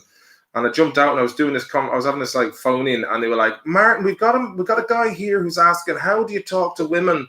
And I just said, "Well, just basically get really wasted, and it kind of takes care of itself." The phone was cut off, and I never heard from him again. That's true, because sad. we shot two lesbians in the same night. What was we took an absolute shit. the time when you had sex with two lesbians, Sasha? I think he only had one, but I got both of them. Damn. Go on, Sasha. It was a 2-for-1 deal. Dr. David said, "It worked in 2005, and by Christ, it works now." Now, the greatest way to get a woman... Wait, Zach, let me fix my mic real quick. I just got a mixer pad, so trying to figure out how to use it. If they were proper lesbians, they wouldn't have fucking let us know, you know what I mean? But one thing I've always wondered about, asking a ginger for advice on women is asking the McCanns to run your local play school. Hey, 8-ball, you can't be a prophet in your own land, but over in Sweden, you're well exotic. Sweden? And I've got a big knob. Does help in a way. I just ran for a piss and I dropped my glasses in the fucking toilet. Drop your glasses in the toilet. What's going on here, man? I remember I was told this by like. Do you know an Irish YouTuber named Sergeant Ducky? Have you heard of him? Sergeant Ducky. Ducky's fucking class. Oh yeah, fucking hilarious. Who is he? He's a pickup artist from America. Nice, some like country from Tipperary. He just makes videos about working in super value and just being a human, I guess. Where would you rate him in comparison to Rory Stories? Oh yeah, I like Rory Stories. I mean, I feel like he was better when he was on RTE. To be fair, I mean, I like his YouTube stuff. His YouTube stuff is grand. Who was Rory Stories? Got an RTE show now, has he? Oh yeah, he had one. It was on the Republic of Telly, I think. Yeah, he was doing like a fucking Paul O'Connell skit or something on it once. Oh yeah, like it is like clear that like he does record on his phone. It is a bit cheap, but I like it. The only thing I don't like about Rory Stories is the audio is a bit bad. But well, do you think he just invested in a fucking camera crew? I mean, the guy's got over, he's nearly 500,000 followers on Facebook. Do you know what I mean? Dr. David. I'm sure fucking mortgage and rent in Ireland's crap, so got family. But he's living back with the parents for a while this year, I heard. Oh, he is? Well, sure. Fucking the price of houses in Ireland, man. You can't blame him. Dr. David said he's the Phil Collins of Irish comedy. Dr. David, you always come out with nuggets. His comedy's gotten better now. Oh, yeah. No, like I said, I do think his RTE stuff is actually pretty good. But then again, I haven't watched RTE in ages. I mean, the only thing I know about RTE is like they're promoting the hell out like the new show. The Young Offenders. What do you think about that show? Like RTE's right. It's grand. Like RT promotes the crap out of it. Whenever like a new episode comes out, everyone just praises it. Like it says, "Oh, this episode made my day better." Oh, this episode was amazing. Like, Do you want to know the show's fucking. Do you want to know the difference between Hardy Books and Young Offenders is? They're one's better than the other. Well, goes without One saying. was like a group of shams just going on their hometown. The other one's like two fuckers, and like they're knackers. Like, Yeah, well, the thing is basically like Hardy Books took the piss out of kind of sham culture, where Young Offenders kind of glorifies it. You know what I I mean? don't think they glorify it. I mean, you can say that maybe RTE like is kind of having some like what kind of control did RTE have over Hardy Books? Like, were they like all over the show, or did they kind of let you do what you wanted? You know what? I have to say we had a decent. You know, there was obviously when you go into a state broadcaster, there's certain parameters you've got to operate with inside, but for most part, they were quite. Does that mean you can't get your knob out? No, actually, there was a scene right where I actually did get my knob out, and it was the Christmas special, but I think they had to cut it because it wouldn't fit on screen. We're, The humble brag, is it? No, but for real, I came on. Man, I nearly fell for that one. No, but I nearly fell for it. No, the joke, the gag was I walked out, checked the advent calendar, and there was just a reveal. It showed the top half, and then they pulled out, and then you'd see I was naked from the waist down. But yeah, it was a bit unnecessary, so it got cut. Just like myself, circumcision. Sorry, what's your friend's name? Sorry, what's your friend's name? What are you saying, lovely lad? Your friend's name again? I can't remember. Gunshin and Zach. Okay, Gunshin and Zach. We were in a bar in Stockholm. And we had this really annoying fucking girl who used to hang around with us. And she was sound, but she was just annoying. Oh, Carolina. Yeah, Carolina. And Martin just pulled his knob out and showed it to her, and he went, just have a look at that and shut the fuck up. And then for the rest of the night, she just shut up. It was one of my defining moments of life, you know. Well, I think what happened was like she was one of these people who just didn't stop talking, and my head was done in, and I was like, I need to just do something radical here. And I could see it because she wouldn't keep your fucking ears off you. Sasha, mate, we got DJ DeVito in the house here. Old Willie Snip, ouch. But what does that name DeVito remind you of? Hinky. It reminds me of all the lesbians we shagged. No, but I was basically. We never went near DeVito because she did actually look like Danny DeVito. Right, yeah. So there's a girl who's like this famous poet over here who's hanging around with this crew, but she actually. How do you look? There was no way. There was no way. No matter if you give me a bottle of absinthe, I was going anywhere near that. Right. Well, one day we met her outside the off license by T Central, and she was, she was doing well. She was in papers and doing festivals and stuff. And Sasha said to her, he goes, "Oh yeah, I was in. I did a bit of acting in college." And she was like, "Oh really? What was the name of the school?" And he goes, "It was the DeVito School of Acting."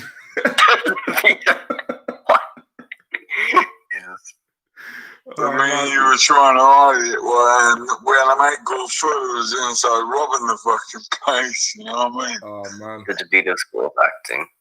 Whenever anyone needs to school, I go to the DeVito School. That's what I think from now on.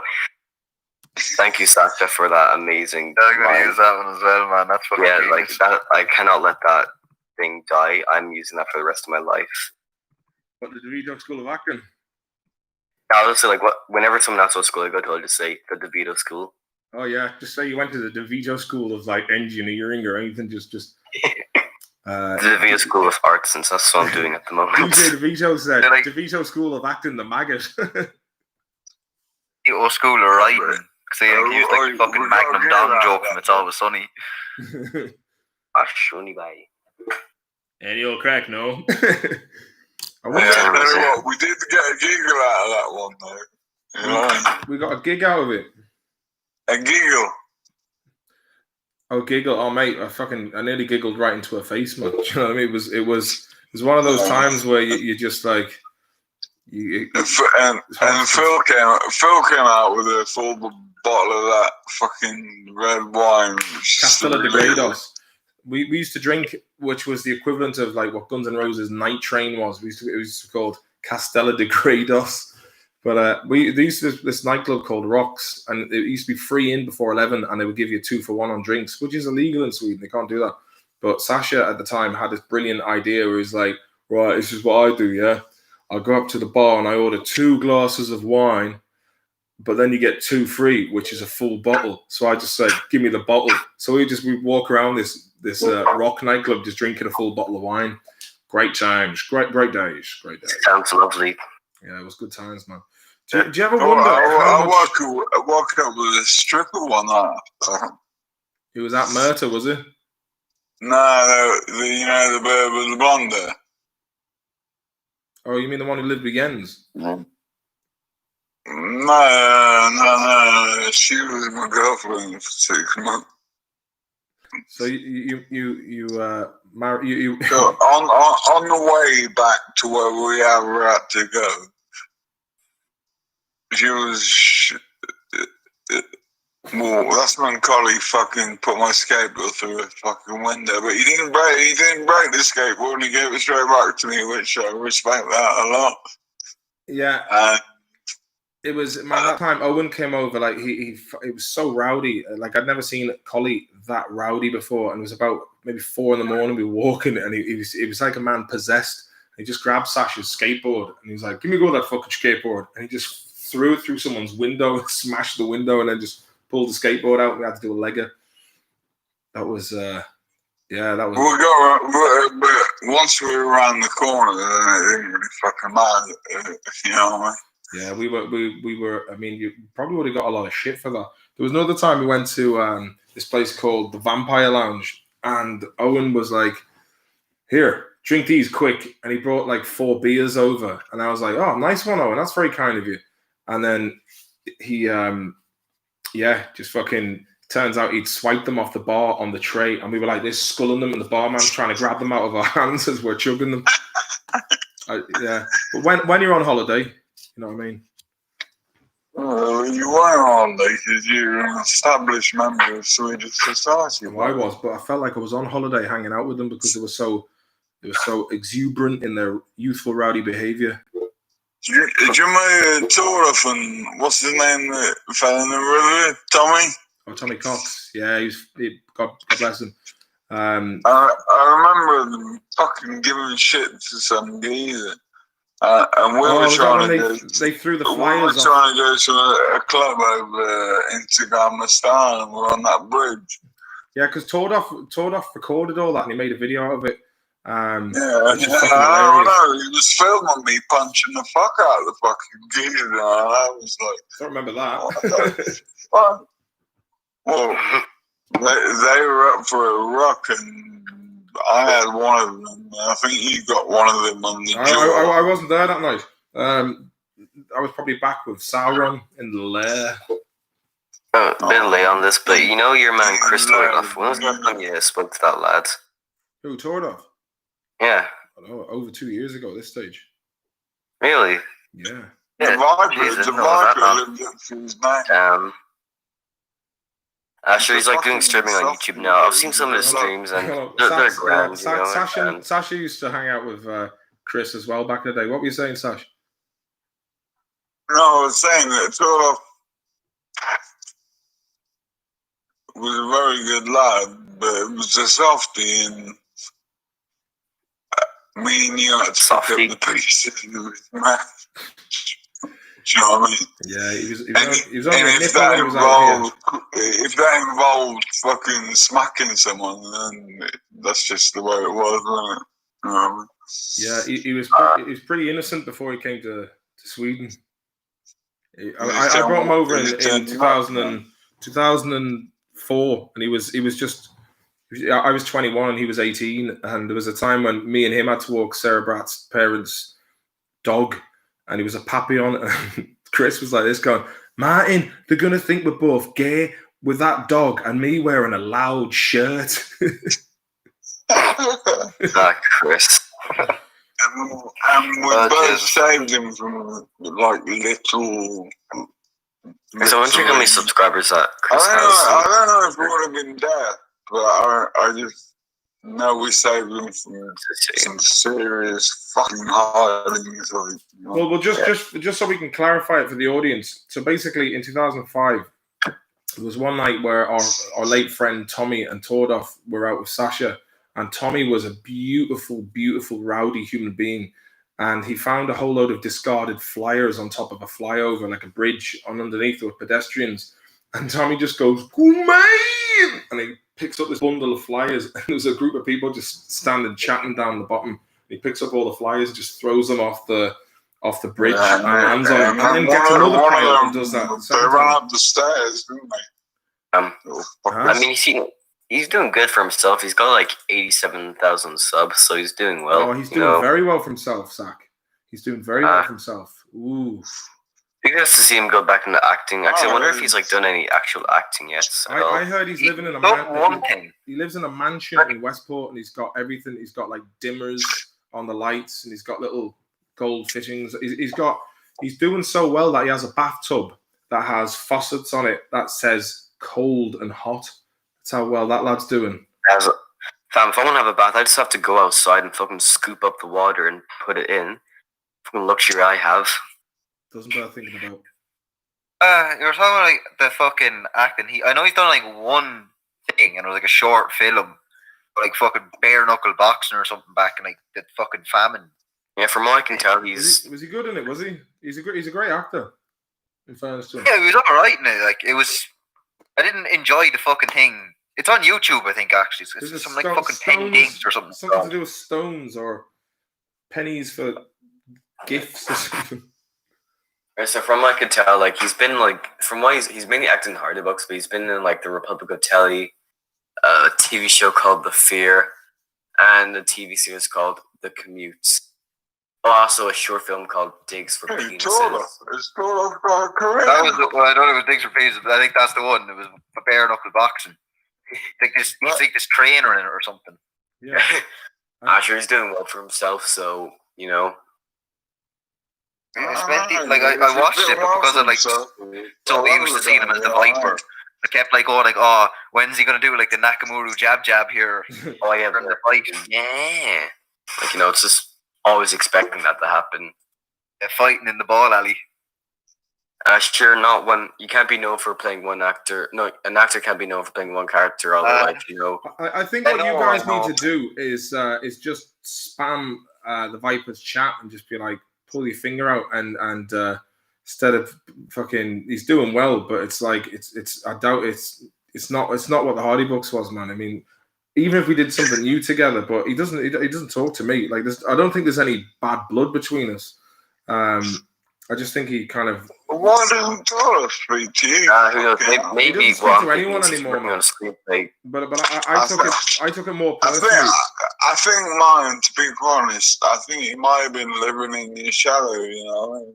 Yeah, well, there's no doubt about that. I mean, there seems to be a lot of influences that he's definitely taken from hanging out with me. But to he in his own right is very. He's very talented. He's very good at technical. He's very articulate. Yeah. Now, well, my theory is for the past few years, he has been writing a pilot for season 5, and he's been doing, but nothing. He's been perfecting a script for it. Who? Like that's what he's been doing. He's been perfecting it for all these years. Hear that? Who's doing that? Chris. That's what he's been just perfecting a script for. Oh, years, right, yeah. I'm sure he has. I'm sure. And he's an English cunt as well. Who knows? Probably. I mean, he does do streaming, so probably focused on that. I'd say that's exactly. I'll tell you what he's focused on: making hard coin. Oh yeah, as Dr. David said, he's been perfecting the art of coin.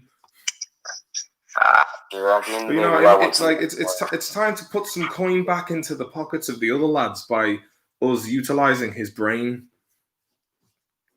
Do you still have his number? Like, do you ever just like fucking try cold call him, even just for like a fucking chat, like a how's it going kind of thing?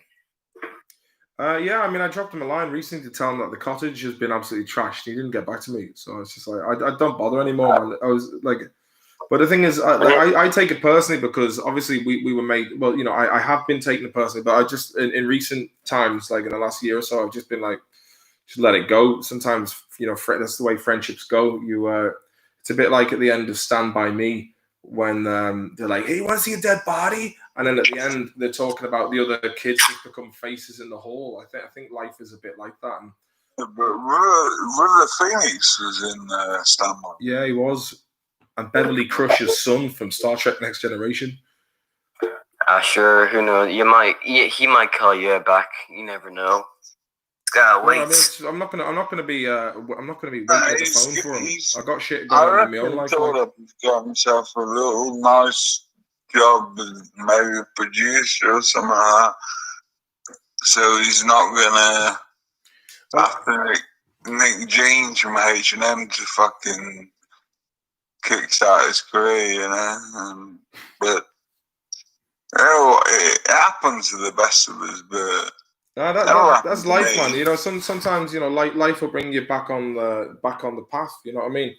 But yeah, I mean, as Michael Sharp would say, need to start creating a few characters.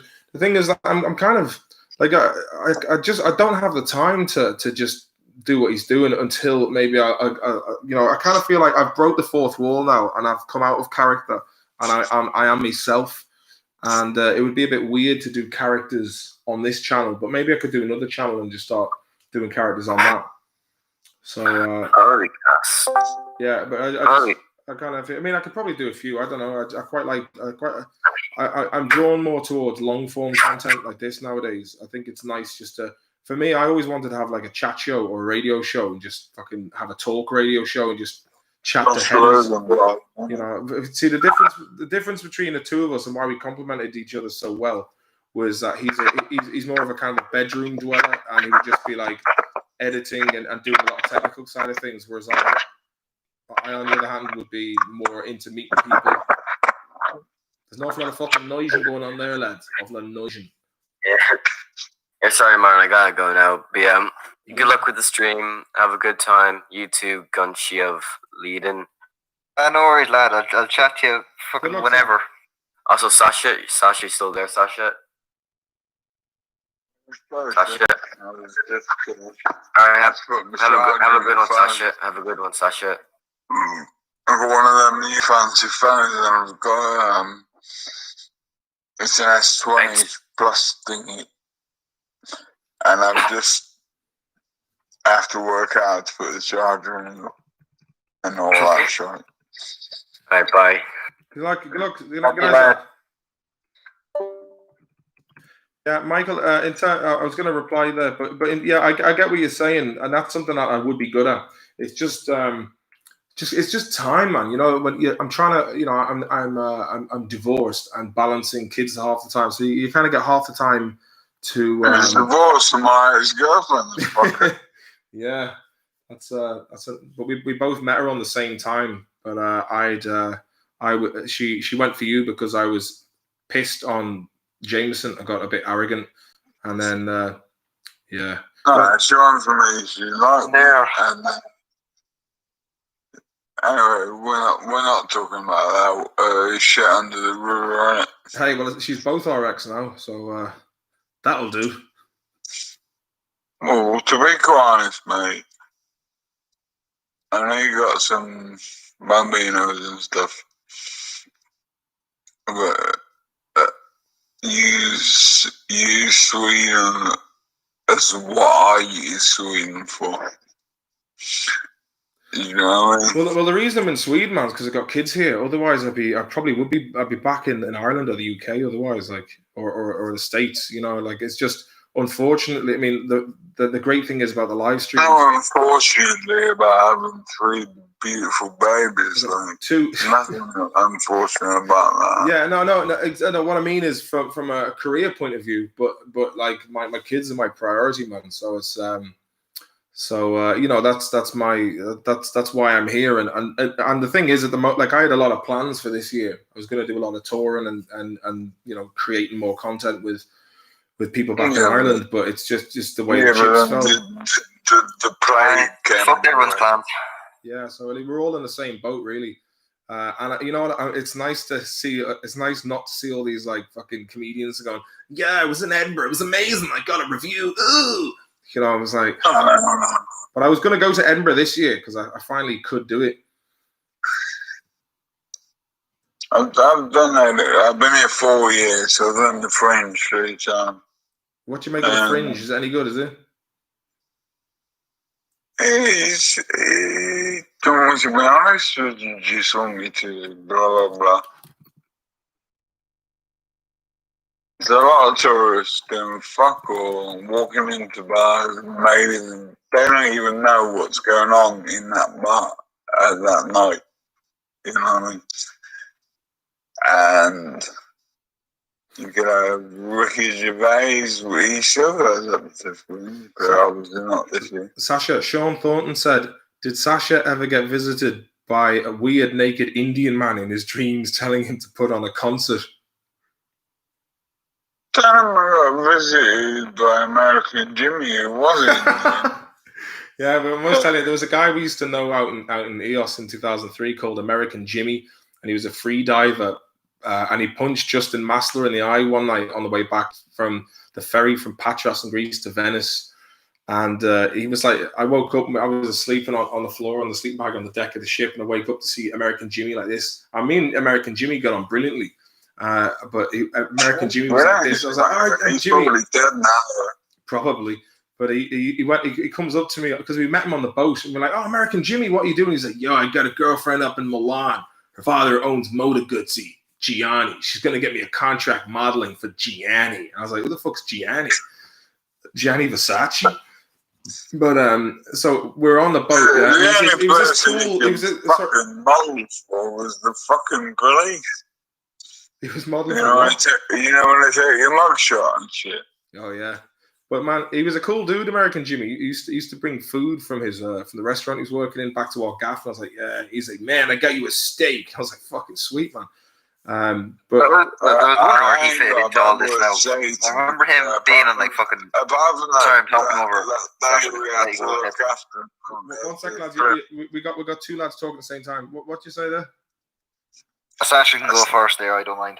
Come on, what are you saying, Sash? Sasha. He's gone, I think. He's gone, but not forgotten. Anyway, I was just saying, like, fucking, I was wondering where, like, Jimmy into all this, because I remember him being on, like, I think it was, like, one episode, like, season 2. He was in, like, the Vipers fucking shooting RT shit back in the day as well, showing around New York. Oh, that's Jeremy. That's Justin's younger brother. Oh, sorry. Yeah. Okay, maybe, yeah. I recognize the last name. Yeah. Justin Massler has a Twitter, does he? I have to fucking check that out, man. I've got to check that out, is right. Hold on, let me have a little look at this. Yeah, so basically, what happened, I can't remember, right? We had this guy, American Jimmy, who was older than us. He was like touching, I think he was like in his mid 40s to late 40s. And apparently he played with Temple of the Dog or something. And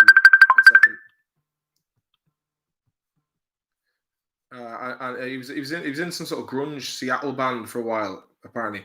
Sasha. Yeah, so Hey, Sasha, was American Jimmy, and it wasn't he was Native American, but he was also, wasn't he in like Temple of the Dog or in some sort of like, he was a singer in a grunge band that was well known. All I know about American Jimmy is he looked like a fucking red Indian. Yeah, but the thing is, he said he did the peyote thing where he was hanging from a cross by hooks or something out and left in the desert. Remember, he was telling us, and he had the scars on his chest. Oh, now they're that to me. The wrong back. It's just English shouting. Hey, you know what? I might send Justin Massler an email now and see if we can get him on the.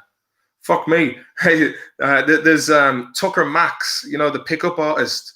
The last thing from Justin Massler from the top. I do know Justin Massa anywhere fucking name. You know what I mean? But listen to this, Sasha. I never liked him anyway, but what you showed me enforced the truth. I don't want to see. I never want to see him again. You know? Right, you and Justin certainly didn't get on after you said that you'd throw his guitar off the balcony in Panilla's one night, and he goes, "Hey Sasha, if you throw my guitar off the balcony, I'll throw your fucking dog off the balcony." And then you went into the kitchen and pulled out a knife, and you're like, "If you ever fucking say that about my dog, I'll fucking do you." And then everyone was like, lads, break it up. I'm not a knife merchant, mate. Yeah, but listen to this. Listen, Sasha. Tucker Max, who was in the game, the book with fucking Neil Strauss and the boys. Justin and Tucker had a beef before I came to the States, but it says here, this was like the 4th of April 2010. Justin Massler, guy who stalks me and Ivanka Trump, just emailed me asking me not to cock block me with her. Laugh, cry, or call police. So he sent him an email saying not to cock block him with Ivanka Trump. He's a fucking idiot, but I can't help loving him. You know, I can't change the fact that I think he's a great person. But he's done some things that are fucking very weird. Yeah, but the thing is, like, when we were in the eye of the storm back then and shit was fucking mental, like, we were all hanging out, we were all a bit unhinged. And when... listen, there's unhinged and there's fucking unhinged. You know what I mean? Yeah. I'll see if I... Yeah, unhinged is like buying a bottle. Because you remember I used to have my shop for that. So once I started drinking again, I went and bought a bottle of cider at 7 o'clock. That's unhinged.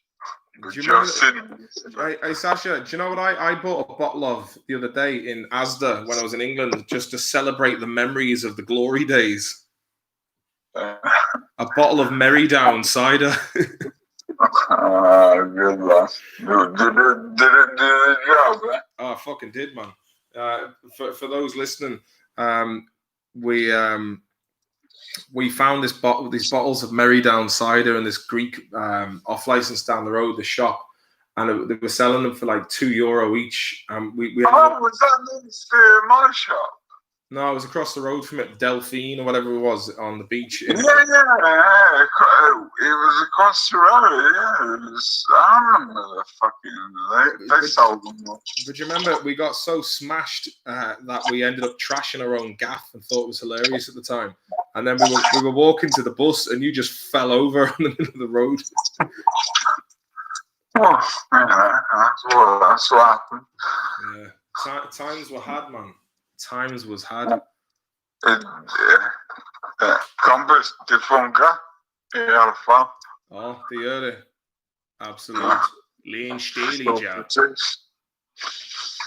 you want another tune, Sasha? Do you want to request a power tune? Are you playing it or is it going to go on the radio? No, I'll play it. I don't think you can play it. Which tune be it? You don't know it. You don't know it. Says who? Green Machine by Caius. 8-Ball asks, what supplements did you have this afternoon?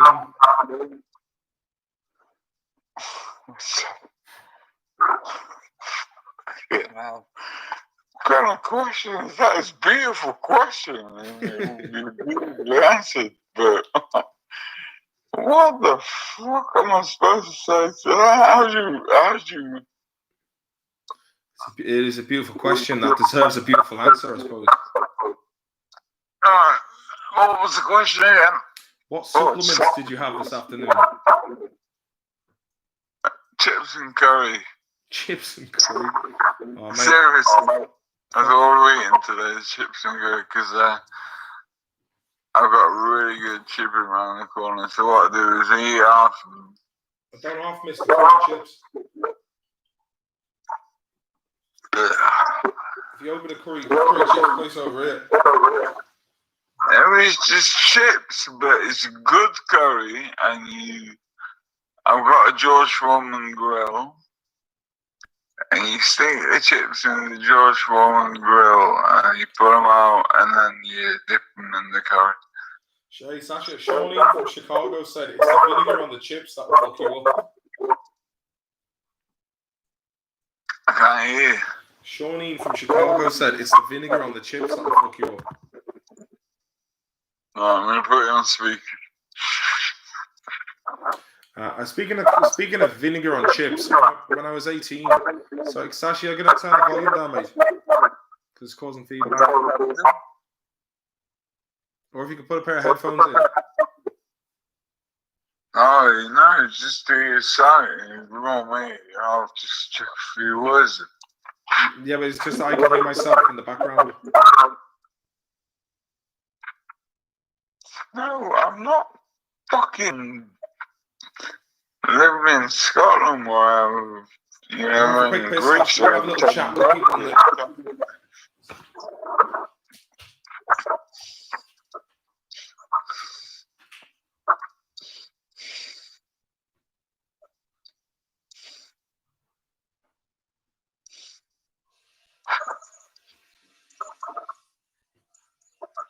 What are you going to play?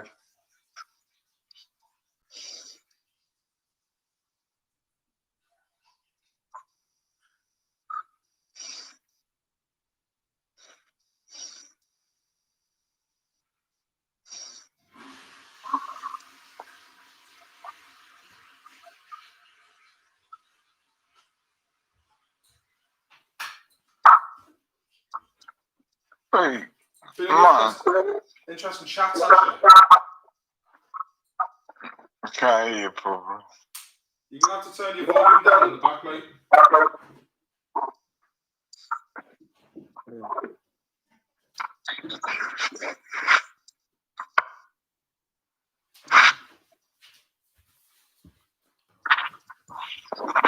Oh, fuck. Are you there, Stevie Staunton? Of course I'm fucking here. Good man. Oh, that sounds a lot better now. Fair play to you. Jared Dempsey says, drinking with a boy here who's a pilot. He definitely doesn't look like one. I like pirates, so cool. Oh, Sasha, are you on the old Instagram, are you? No, I'm on Messenger. Fair dues. Would you ever think about doing your own little YouTube channel? Yeah, I've thought about it a few times. I can be asked for it. Yeah. Have you got Twitch? It wouldn't be about ice hockey because you know I love ice hockey. You do love ice hockey, and you always did do. 8Ball wants to know, have you got Twitch, Sasha? Yeah, what about that? Do you have a Twitch account? I do, but I can't seem to work it out. And it seems I didn't want to suck up your time because. No, but I mean, have you got your own channel on Twitch that you broadcast gameplay on? Because you're a good lad for playing the games. NHL 2021 job. Yeah, I just got it today actually. 2021. Have you ever played? Have you ever played Steve Bannon's Farming Simulator? No. Fair enough. Have you? Nah. So what do you think about the old election cracks, Ash? You're looking forward to looking at a bit of drama? What? Erection? American erection? Presidential erection? Yeah, that's what it fucking is. It's simple as. Yeah. I think Trump's going to win again. I think so too. But fuck it. It does. You know, the world's in chaos. Yeah. Arse designed to be in chaos. But we're entering the age of Aquarius come the 21st of December. And it'd be like, maybe. if we're in the age of Aquarius, maybe what is that fucking idiot called Biden? You know what I mean? Yeah. And if the only person they can put up against fucking Trump is Biden, then, well, you know, the Bible Belt communities make up most of the votes. Yeah.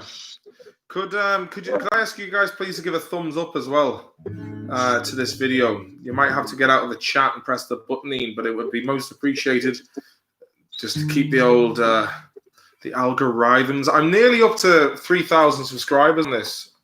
Let's see how many we're on now. Should do. Fucking Well, hell. it's taken me since fucking April to get back up to 3,000. Well, but that doesn't matter. Have you got ads shown on your video and stuff? Some of them. I mean, look who I'm up against, man. I'm up against 60,000 people on Fox News, 19,000 on Timcast, Tim Pool, and I'm up against myself, 34th. For 34 of the best fucking people, man. Imagine the bells. Oh, I can fix. Hey, do you know what, lads? Can a few of you start spamming the Timcast and see if you can nick a few of his streamers or a few of his guests? Get a few of them from Tim Pool.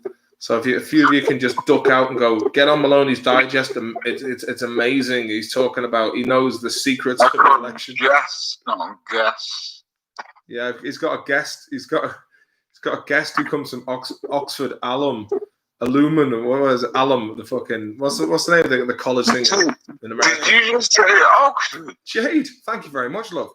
Gotta go. Drink some cans of cider around a bonfire. Oh, Jade, you know the crack.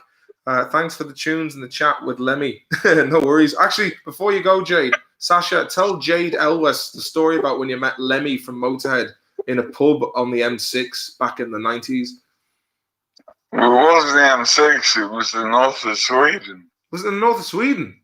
I always thought it was the M6. He was supporting, he was the head act, Mr. Killmister. And the local band refused. They were on the street, nobody was on the wagon, but they were on the wagon with him, you know. So was he drinking or not drinking?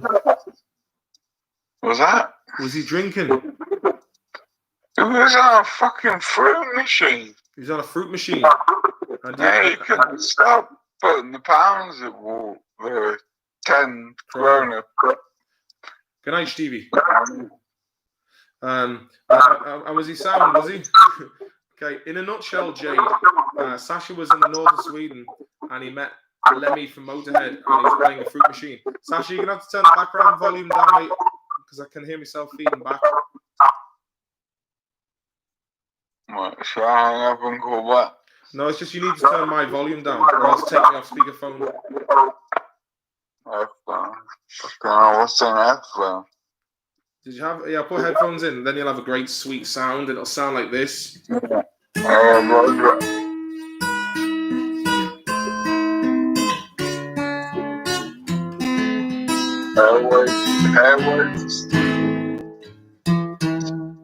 There's a man named Sasha Klein, and he took me to Sweden when I was only 20 years old.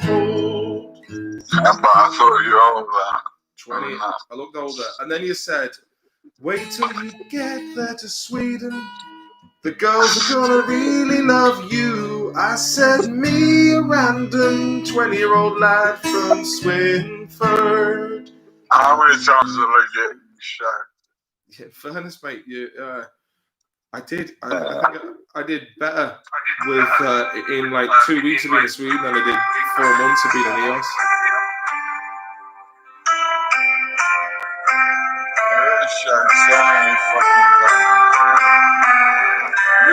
What's going on there?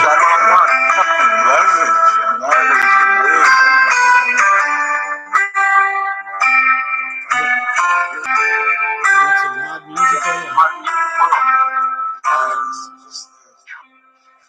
Sasha? I've just got a new phone. I'm trying to cancel it.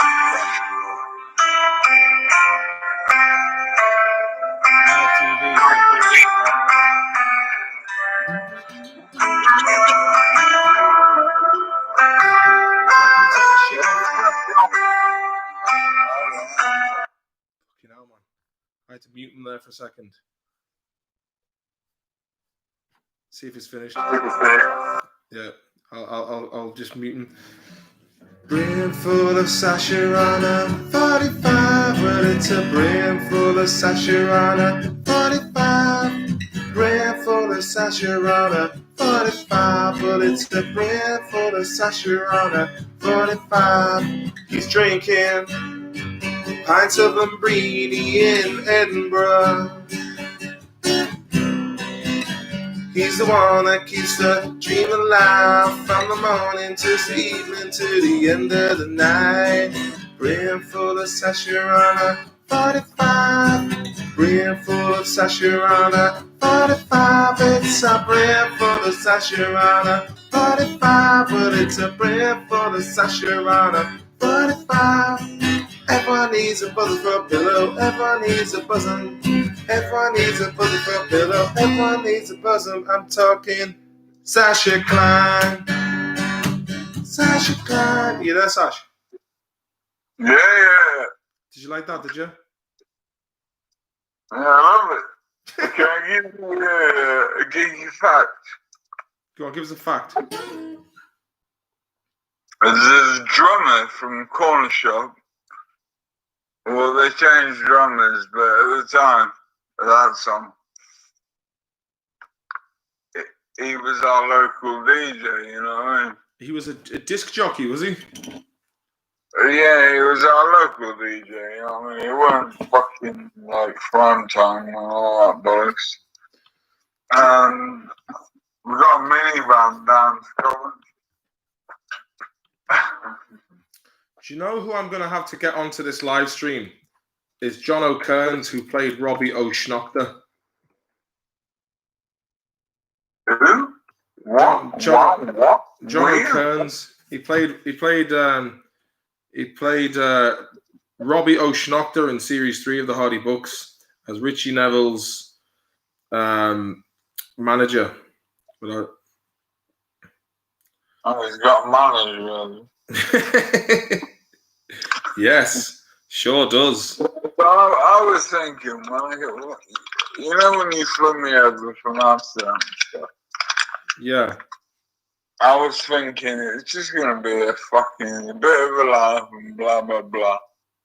But I didn't realise how serious it was because it was RTE by then, you know what I mean? Oh, it was a serious thing with all like serious producers and directors and first ADs and Moody Boys.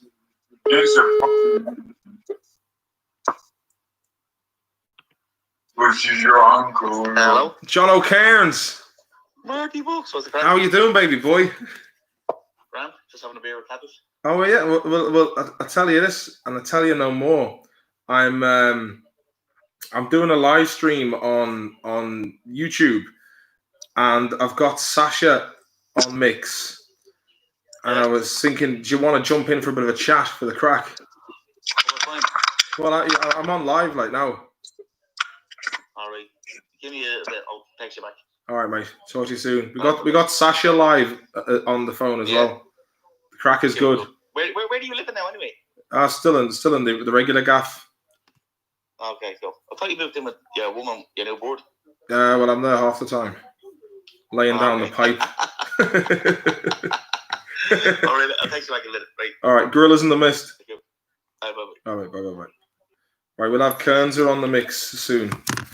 Let me see. So that's good. Steve, I will echo your sentiments. Good comedy is what people need. Yeah, you know what? People are so fucking guarded about how they talk now. If I say this, I don't give a fuck anymore, man. In Stockholm. apart from what we fucking made. Yeah, mate, Stockholm and comedy are mutually exclusive concepts. I'm going to sing a song about DJ Spyro. DJ Spyro, he was on Big Brother once. DJ Spyro, not to be confused with Spyro the Dragon from the PS1 game. I want to know more about him. Has he ever smoked bowls? Has he ever woke up in the middle of the morning and just asked himself, what the fuck is going on? Sleepless nights in the heat of the night with DJ Spyro. Sounds like American Jimmy. American Jimmy, stay away from me. Mikey Reinhardt, thanks again, mate. Off to show the wife the disappear. You cheeky man. Mikey boy, thanks very much. I'm made up to hear that you stuck it out all through this 2 hours and 15-minute mega stream. I'm enjoying this immensely. I'm in no rush, but listen, mate, I'll be leaving this one up so you can enjoy the rest of it tomorrow. Thank you very much for your generosity. It's very much appreciated, and you have a great weekend, mate. You're on a live stream. Sorry? The live stream. What's a mega stream? Just one that goes on a bit too long. The mega stream, yeah. This is a Friday night mega stream. I promised I'd do this last night, and by Jove, I keep good on my word. My word is my bond when I'm doing the live streams. My word is my bond.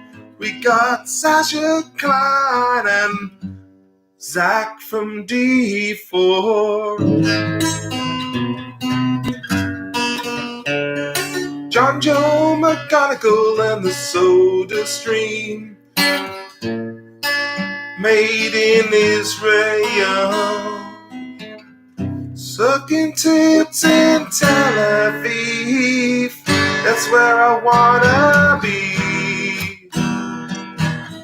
Sucking titties on the beach, baby. Really fucking hard ones. With small nipples, yeah. Sorry about that. That was beautiful. It was beautiful. You're doing right. Yeah. I just, Do you it just comes out, mate. remember what? Now you're talking. McGonagall knows well, the Craic. Austin, all the Irish players going, he's going to be famous one day. When I was back in like, yeah, it's fucking mad, man. Because even Sarah, the ex-girlfriend, she was like, "You're gonna make it one day," and I was like, "I don't know how." Jono says, You just got to keep it the same amount of practice now. "Hey, Sasha." Jono just said, "Maybe in a half hour, mate.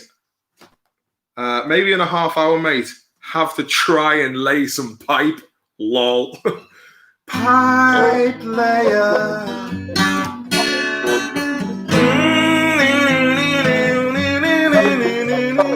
Lay me some pipe in the heat of the night. Laying peeping between the sheets. Sand gets between the crack in my ass. Sorry, but I got me carried away. I keep trying to make a cigarette. And I keep fucking up. I see. So, carry on. As soon as you're speaking, I'll just mention something. Do you know I have a hammer by my bed? You what, mate? I've got a hammer by my bed. Got a hammer beside your bed. There's a couple of crackheads that live over a few doors. The crackheads live a few doors. Yeah. So I think having a hammer by the side of your bed is a good thing. If I was living a few doors away from crackheads, I'd have a fucking hammer beside the bed as well, and that's gospel. Yeah, it's not that I don't want to hurt anybody, but I'm not getting beaten up by no crack. I get beaten up by an open person if I'm taking the piss, but not by a smacker. Is Edinburgh quite a hard place? Like, is there people being beaten up for the crack or what? No, that's Glasgow. Glasgow, yeah. Edinburgh is actually a very good place, but when you get into the burbs and that. Tell me this, Sasha. What are your sentiments on Timmy Mallet? What, the ginger guy with the glasses? Yeah, the guy with the glasses and the big pink hammer. He's Well, going around dishing out bummings. Be on Beast Wing, to be honest. He looks like a beast. He looks like a beast. What kind of beast are we talking? Like a Joe Rogan style jacked like a beast or an offender beast? Offender beast. But just exclude that column because he's probably a really nice If he was in a boy band, would he be in Beast 17? No, he'd be in Beast Life. Beast Life. Oh man, should I do a fucking Westlife tune for the crack on the guitar? Fine, you seem to be doing everything since I saw you. So. Oh man, you know what I mean? Just do whatever you want. It's beautiful. Do you know what, mate? I guess I can. That's the beautiful thing about having carte blanche on your own. Let's see what Westlife tunes we have on Ultimate Guitar. Beast Life. Beast Life. I wonder if I can sing a Westlife song but try and fit the word beast in as many times as I can. Yeah, no, I don't like that word at all, mate, but I understand what you're saying. They've got a song called Bad Girls, Difficulty Novice. Okay, I've never heard this song before, but I'm gonna... Bad Girls is cool because you can go Beast Girls. Beast Girls. It's gonna come called Beast Girls. Here, Sasha, I don't know how the strumming pattern goes, but it's like good things the bad beast girls do. Good things that beast girls do.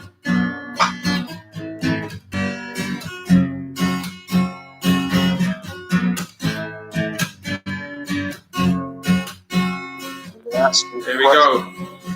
Bra top, tank top, doesn't really matter 'cause they're all so hot.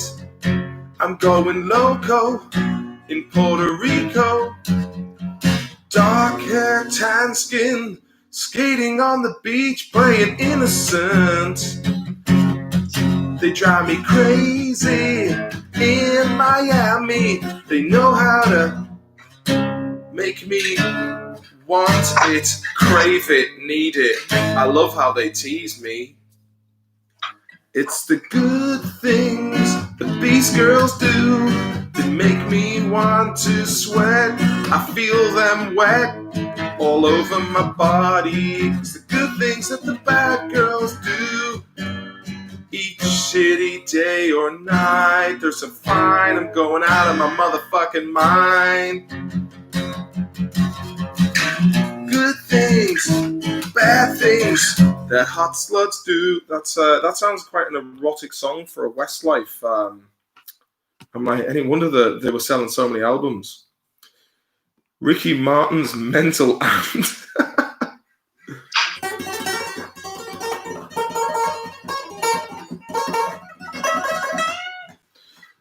Living the vida, living the deep vein thrombosis, living the deep vein thrombosis. Bop bop baby. A lot of fucking. I wish I could get the. Get a load of women just to start watching my streams. Then I'd be like on the Late Late Show going, oh man, yeah, I feel a bit down in the dumps, man. Men need feminism. And just say things like that and just watch the coin go up, man. I'd have fucking podcast dreams through the wazoo. Do you know what I mean, Sash? Uptown Beast. you there, Sash? I'll sing Uptown Beast. Uptown Girl. Uptown Beast. He's been living in a beastly world. Papa told him he was a beastly fucker. Uptown Girl, we'll do Uptown Beast. You ready for this? Yeah. Well, Billy Joe. Shit, man, it's a good few fucking dodgy chords in this, but I'll give it a go. I'll give it a go. You ready? If you're gonna do Uptown Beast by Billy Joel, Billy Beast. Here, are you ready, Sasha?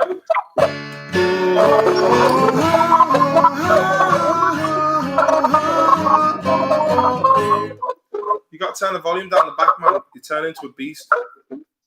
no, I've got on what it needs to be. But Please put your headphones in, mate. Please put your headphones in. Your phone, my phone, not. Yeah, I put on the Uptown Beast because I just you ready?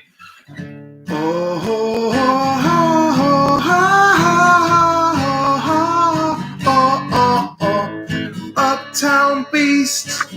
She's been living in an uptown world. She never got bumped by a backstreet guy. I bet her mother never told her why. I'm gonna try for an uptown beast.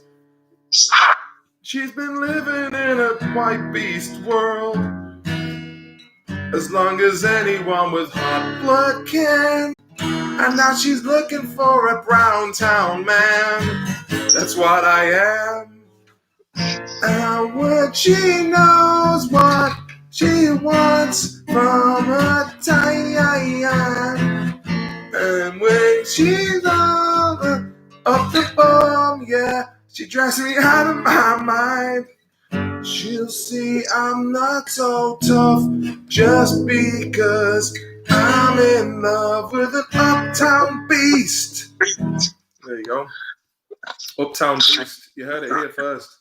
She's been living with her uncle niece. Yeah, doesn't bear thinking about. Ooh, beast, to love your ways. Man, like, this is nothing for my son, you know? Yeah. You get called up here and you Yeah. not in a bad way, but in the game, so. 1 second. Bear with me, I'm just writing a message. I've learned to actually miss headbutts.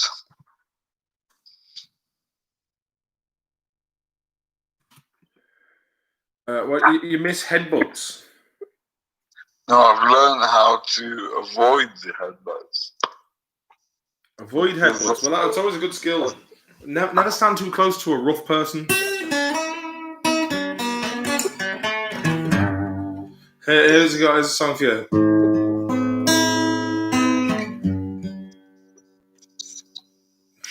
What was it?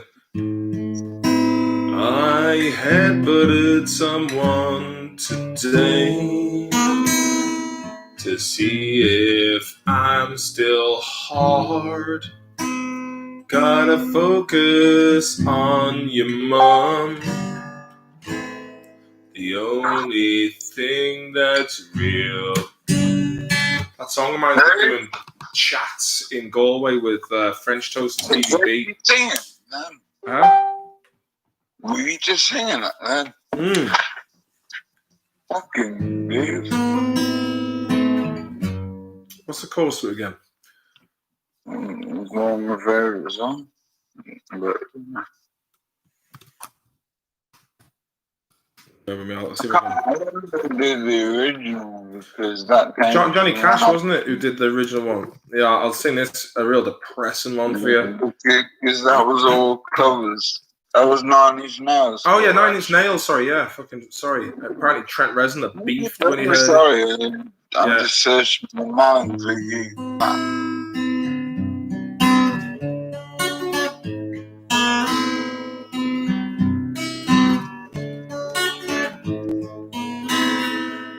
I met a beast today. Do you want me to do the... Is that you actually singing? Sorry? Is that you singing? Immer Sim, thanks very much, mate. Play a bit of Steve Earle, Martin. What type of drugs do you think they're pumping Joe Biden with to combat dementia and sniffing? I will play a bit of Steve Earle. Well, I'll continue that. Immer, the only Steve Earle song I know is the Galway Girl one, but I can have a look and try and figure some Steve Earle out. Just let me know in the comments which one you want to hear. But what kind of drugs they're pumping Joe Biden? Probably some serious uppers and fucking amphetamines, I'd say, or something like that. And then afterwards, Shawneen from Chicago. Thank you very much, lovely man. Got a match Emma here. Hey, Shawneen, you're part of my kids through college. Cheapest college I could find. Thank God, state paying for it. Thank you, Shawneen. I thank you, Emma. Appreciate that very much, guys. Can I speak to Shawnee from Chicago? Yeah, Sean from Chicago. Do you want to jump into the live chat, mate, and have a little chat with Sasha? You hop in there, Shawneen. You hop in there. Shawneen from Chicago. I'm waiting for you. I know you're there, hey. I know you're there. Now it's going to be me being the geek. Do you know in dictionary, the literal translation of geek is a man who bites the heads off live chickens. Who's this?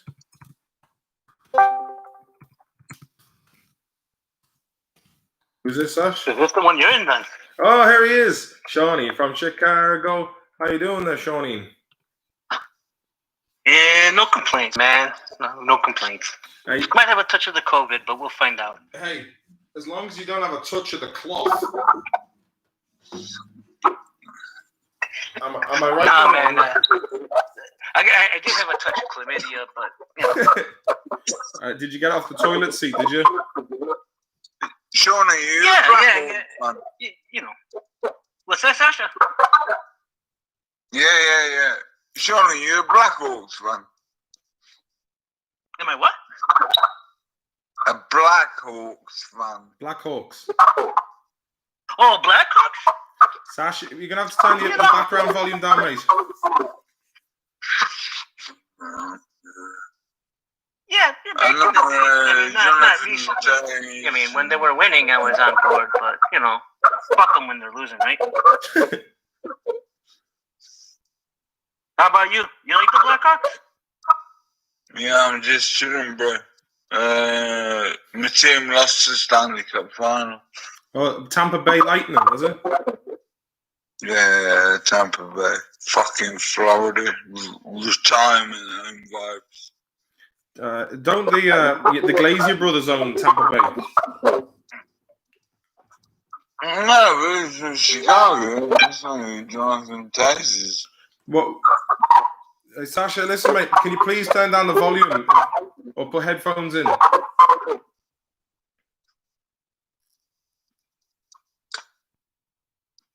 Yeah, maybe that works better. What do you think, Shawnee? What's that? About the old hockey, about the Tampa Bay Lightning and whatnot? The feedback and stuff. You know, what are you gonna do, man? This is you know, this is internet audio quality, man. We're keeping it real. As 8-Ball would say, in the city of Chicago, as the evening shadows fall, there are people dreaming of the hills of Donegal. How's Beetlejuice getting on? She's making a mockery of this city, of this country, man. She's the Black Trump. Sash, can you please turn the volume down, mate? Because it's really the feedback is hardcore. We're on speaker. Maybe if I turn off speaker. Yeah, turn off speaker and hold it to your ear. Oh, shit. McGowan on sauce. Fuck yeah. 8 Ball said to turn it up. Some balls, 8 Ball. Some balls.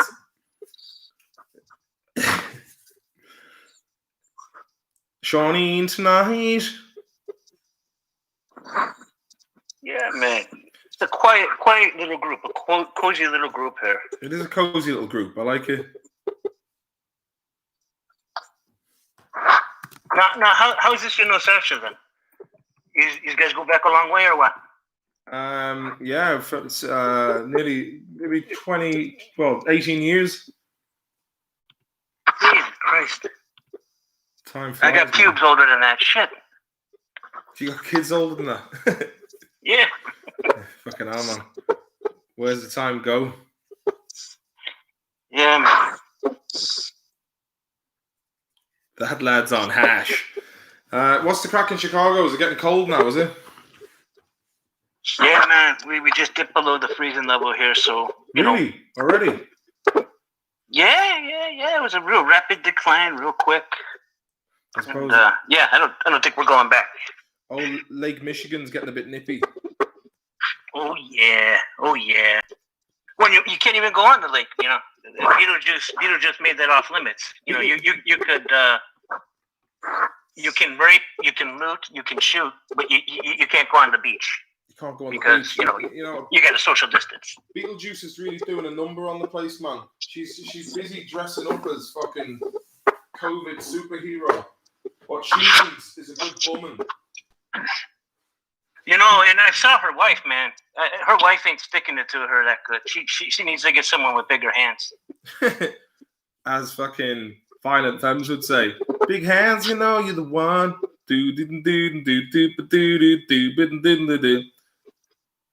Yeah, man. Tell me this: I heard 50 people were shot there last week and 8 dead. Yeah, that sounds about right. What the fuck is going on over there, man? It seems like someone's just let Brian Harvey into a cash and carry and just said, "Here, Brian, have at it, mate." Well, that's what I think. I keep looking at the Purple Oxy and fucking Stephen French, and I want to invite them fellas over here to give us a few pointers and see how it's done. Violence just begets violence. It's just in our blood over here. If you're going for revenge, dig 2 graves, as they'd say. Am I right, Sash? Oh, you're fucking totally on point, mate. On point. Yeah. John Joe McGonigal said Chicago's worse than Baghdad some weeks. I made a comment the other day, and I stand by it, but it just reminds me of the Troubles. You know what I mean? There's a sense of hopelessness. There's nothing that's going to fix this. Who's your favorite player for the Blackhawks? My favorite what? My favorite porn star? Jenna Jameson. Yeah. Sean Thornton writes this. Who the fuck voted for Beetlejuice? How does something like that get elected? There was a compromise between 2 factions of people. Okay. And she was the compromise candidate. Right. And we obviously compromised too much. Yeah, obviously. Sasha wants to know, who's your favorite player for the Black Hawks? Currently or all time? Currently or I gotta say, all time is gonna be Chris Chelios. Chris Chelios. He's a bad motherfucker. What say you on this news, Sasha?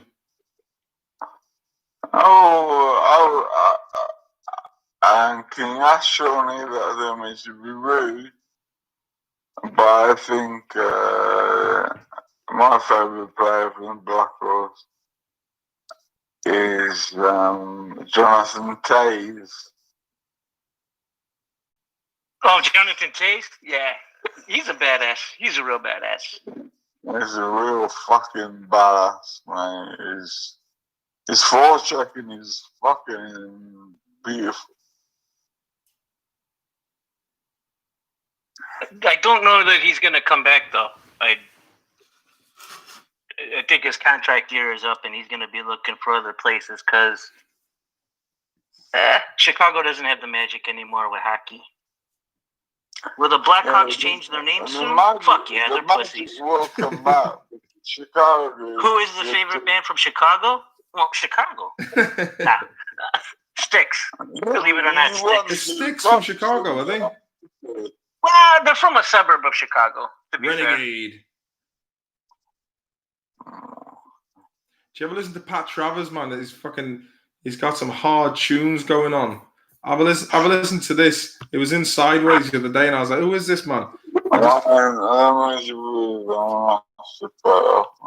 What'd you say, mate? Okay, You going to sleep? Well, look, Sasha, it's been lovely, lovely talking to you, mate, and thanks very much for sticking out. I'm glad I put you to sleep, Sash. Pleasant dreams there, brother. Sean said goodnight to you, Sasha. You're gonna have to go back in time for him to hear that. Yeah, fair enough. He's a good lad, is old Sasha. He's had a long day. No, he was on the show a couple of weeks ago. He's a sound fella. Yeah, he's a good lad. He's got 9 vibes, each one going to Spacetown, Cincinnati. He's a good lad. I have known him for moons upon moons, but I've not seen him since the Hardy Bucks.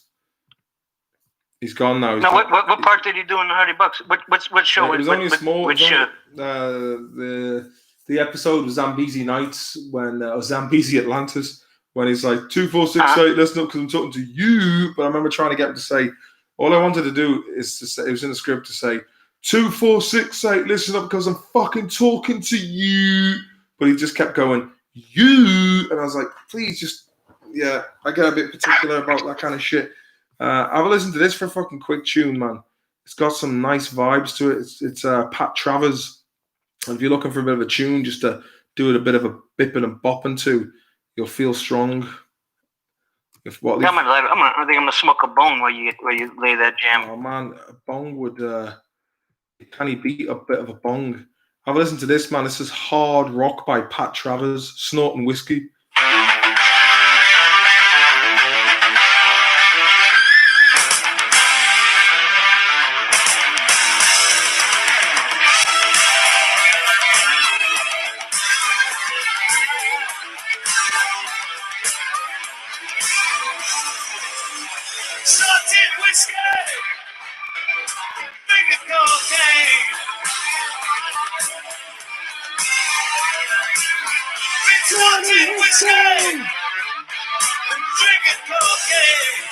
Yeah, I'm gonna probably fucking comment or a copyright strike as usual for that. Yeah, Sasha, man, he's a. No, Yeah, but I put it in there, man. It sounds like dog shit. It says Michael Short. Man, it's the kind of rowdy fucking rock and roll that I'm raised with. Just it hits me in the fucking cerebellum. Sasha would give Hunter S. Thompson a run for his money. He would. Fair play to him. Yeah, apparently he was. He used to live in New York and did a bit of modeling for Calvin Klein back in the day. So he said. With a name like Sasha, fuck yeah, you gotta be. He's a great skateboarder. You don't rock a name like that and not show it off. Fuck it. Yeah, I'll tell you one thing, man. He was an amazing skateboarder as well. He's his signature move was he'd drop into a half pipe and then he would ollie over a bin on the other side. It was like that was his party piece. Obviously Rory Gallagher, yeah, big time man. But Mike, it sounds like it's got that kind of Rory Gallagher, Lynyrd Skynyrd vibe. It bridges the two, and you're like, ooh, you can't go wrong there. Am I right, Sean, or am I wrong? No, man, you're right. I'm fucking smelling the beer and the peanuts right now. The beer and the peanuts. That's what I miss about American bars, man. You go in and there's a place on the upper east side or upper west side of Manhattan, and they give you free chicken wings and fucking hell, man, the proper buffalo wings, just so you could be drinking the pints. I'm like, listen, if I'm getting fucking pints and chicken wings, I won't be leaving for a long time. Watch some fucking sports ball. Western Plains. When I was a cowboy out on the Western Plains. In a sim, Sean, you're not supposed to be smoking while you've got COVID. What kind I of... was just telling your man there. I was telling your man Emma there that we're going for a few COVID tests over here. We got a few symptoms going on, but you know what? Fuck it. We're gonna party. We're gonna smoke. We're gonna Hardy Bucks it up. Fuck it. Ash, it's all fucking pub talk anyway, man. Yeah. It's probably just they probably just got a load of fucking big wigs in sat around a table going, look, let's just call the regular flu this new thing and shit everyone up and then just fucking lock everyone in and then fuck up all this kind of, you got a bad reputation. That's the word out on the brown. Sober October over April. I set myself up to fail, mate. I'm 2 beers deep. 2 beers deep. Only 2? Bumblebee. Jesus Christ. Correct. Well, then again, you're coming off the dry, so your tolerance is a wee low. Yeah. Well, I in fairness, like I think every night I was in England, I was on the sauce. I was like, fuck. I kind of came to the conclusion there's not really an awful lot of fucking else going on apart from just reckless pints. And being at liberty to be able to go to pubs over here, you're like, well, fucking hell, man. I'll have to put a few away for the lads back in the worst. Were you over there? Were you over there when they had the curfew, when they're kicking everybody out into the fucking streets at 10 o'clock at night? Like that was a smart thing to do. Yeah, man. Everyone's like on last Friday night. I met this Greek guy and his Hungarian girlfriend, and I was shouting stuff about the LD, and I was giving out stink about the computer mogul who looks like a gecko, and and then they said some funny shit, and I was like, right, to the beach we're going. So we went to Tesco, picked up a rake of drink, and then went down to the beach, and Craic was fucking had. Craic was had. Lad I know got COVID so hard he fingered twin. Hey, Dr. David, jump in for a chat, man. Nice to hear your sentiments. Even 8 Ball, hop in for a Billy Zane fest in Pat Travers Avenue. Fuck that means, I couldn't tell you. I really do enjoy the fact that I'm fucking pure chilled on these live streams nowadays, because when I first started off I was well nervous. Now it's just like, sweet, man. I'm enjoying the crack. Not just pure conversation, no? Yeah, I love it, man. It's a nice touch. Sometimes when I do it myself, I'm a bit like, oh! But this is just a nice vibe, man. Just chatting to people. It's my natural state of being. It's almost as if you're in your own living room. You gotta give it a gab. Almost in a sim. All the lads. We gotta get you as like a man on the street, though. I mean, we gotta see some Swedish chicks and some. Yeah, I might do a bit actually on the week. I've been the girlfriend is working in. She manages a bar in town. We've been invited to a brewery on Monday, and I'm like, well, Sober October goes out the window. The last time I went to that brewery, I ended up fucking throwing up because I drank too much, and then continued on drinking again. It's almost like when I go to a brewery, it's like I have this fucking complete greed sets in where I actually, in my mind, I'm like, yeah, I'm going to actually drink this fucking place dry, and then realize that I'm in a brewery. That's Catholic guilt banging on you. I mean, sure, how are you going to leave all that beer there and, go to waste? That's a sin. Well, it's the famine instinct as well, you know what I mean? It's yeah. I might do some live streaming from the brewery and just see how many they got. Some strong ales in there, Sean. They got some strong ales. Do a yard of the Yale. Bumblebees from hey everyone from Queensland. There's a guy down there in Queensland. I bet you're glad you're not on the fucking Dan Andrews there in Victoria. That Dan Andrews is a fucking prick, man. I think someone trashed his office and was like, he'd be getting a fucking couple of headbutts from some stout fucking AFL boys. Like fucking Mark Chopper, what was his name? Mark fucking, I'm an individual, you can't fool me. What's his name? Bumblebee, help me out. What's the fucking name of the guy? He used to hang out with Chopper Reed. Mark Jacko Jackson. You're not a journalist. You're the journalist. You're pubic hair. He had this. I'll find it. Mark Jacko Jackson. Apparently, he was in a movie with Mark Hamill, aka Luke Skywalker. Fucking Mark Jacko. Fucking Mark Jacko. Fucking Jackie. Fucking Brown. A second. Mark Jacko Jackson. I'm an individual. You can't fool me. I've listened to his open mic interview where AFL Footy Show, Chopper Reed and Mark Jacko Jackson interview. That's a fucking spicy one. AFL is just fucking mad. It's just mad. And you see him, he's Mark Jacko. He's actually fighting a lad in a boxing ring. Jesus Christ. Yeah, he's a fucking lunatic, man. He's a proper old school. I tell you who's fucking old school hard man. Tell you who's a really good-looking woman who she even turned into a proper MILF. Virginia Hay. Did you ever see Mad Max 2, the hot one who gets the arrow on the back of the truck? Oh yeah. Yeah. She aged very well, man. Virginia Hay. She was a tasty article. No, she's Australian though. She is, yeah, I think she is.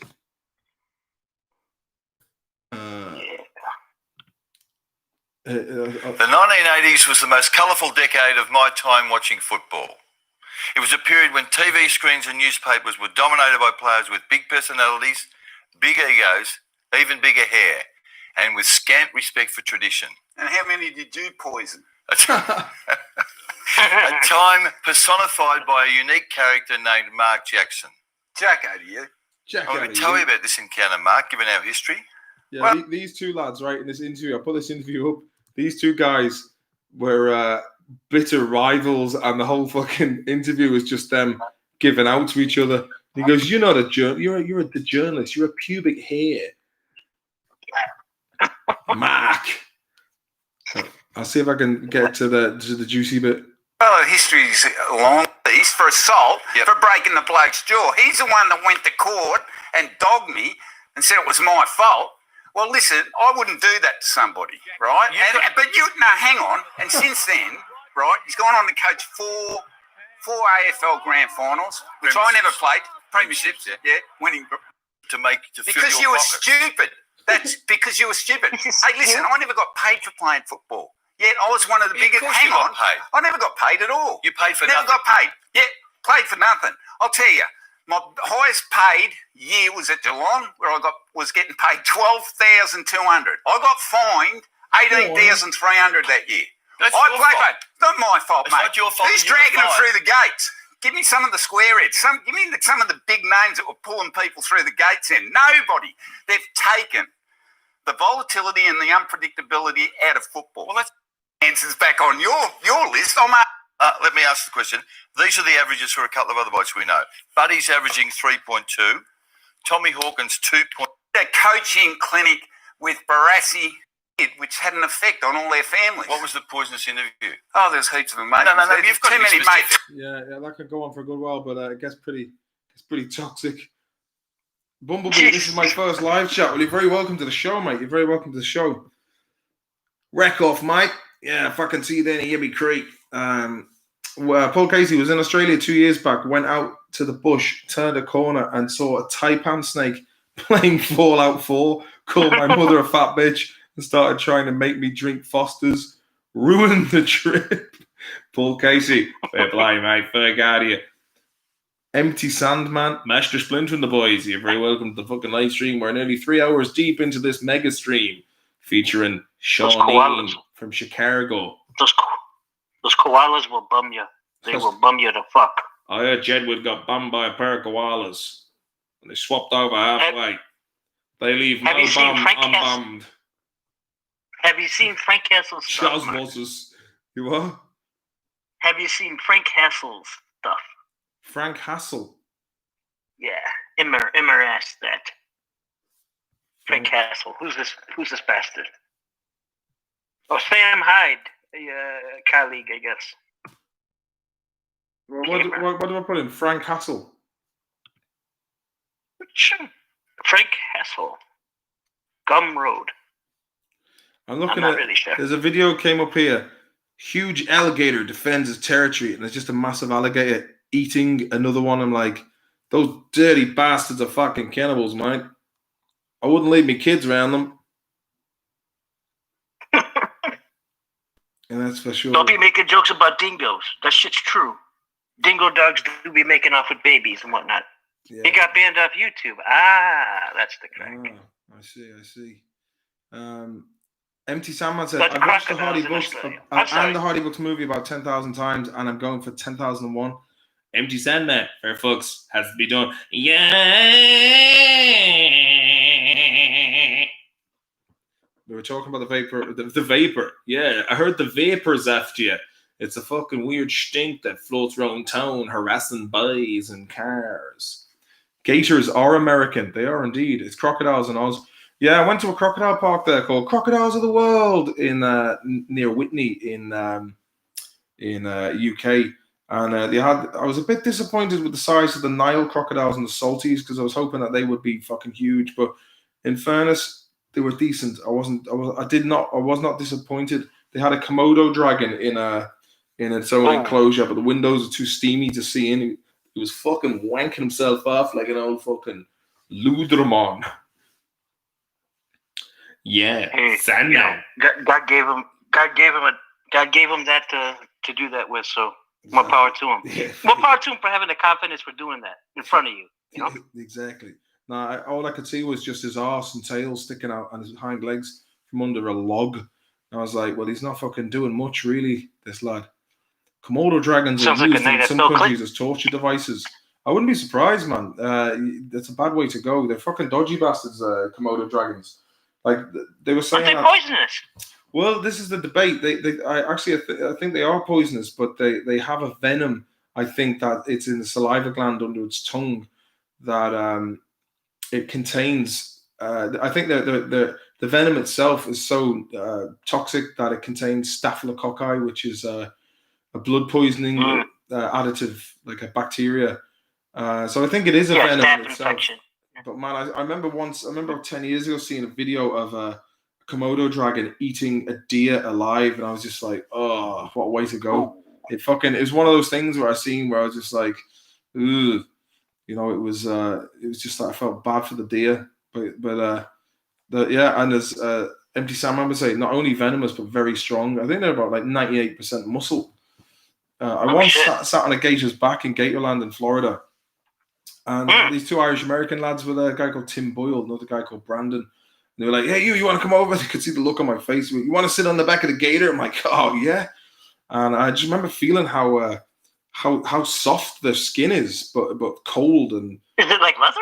It looks like it would be like leather. Yeah, I mean, like they have a thing called osteoderms on their back, which are those little lumps, and they act as like an armor, but they also absorb the sun's rays. But no, around its head and around the back of its head, it was really soft and cold. But I said this the other day when there was these two gators in the enclosure. It was a really big bull alligator and a female, and they were just sitting there in the water being boring as fuck. And I was like, I go like this, and the female came straight over to me. I was like, fucking hell, man. It worked.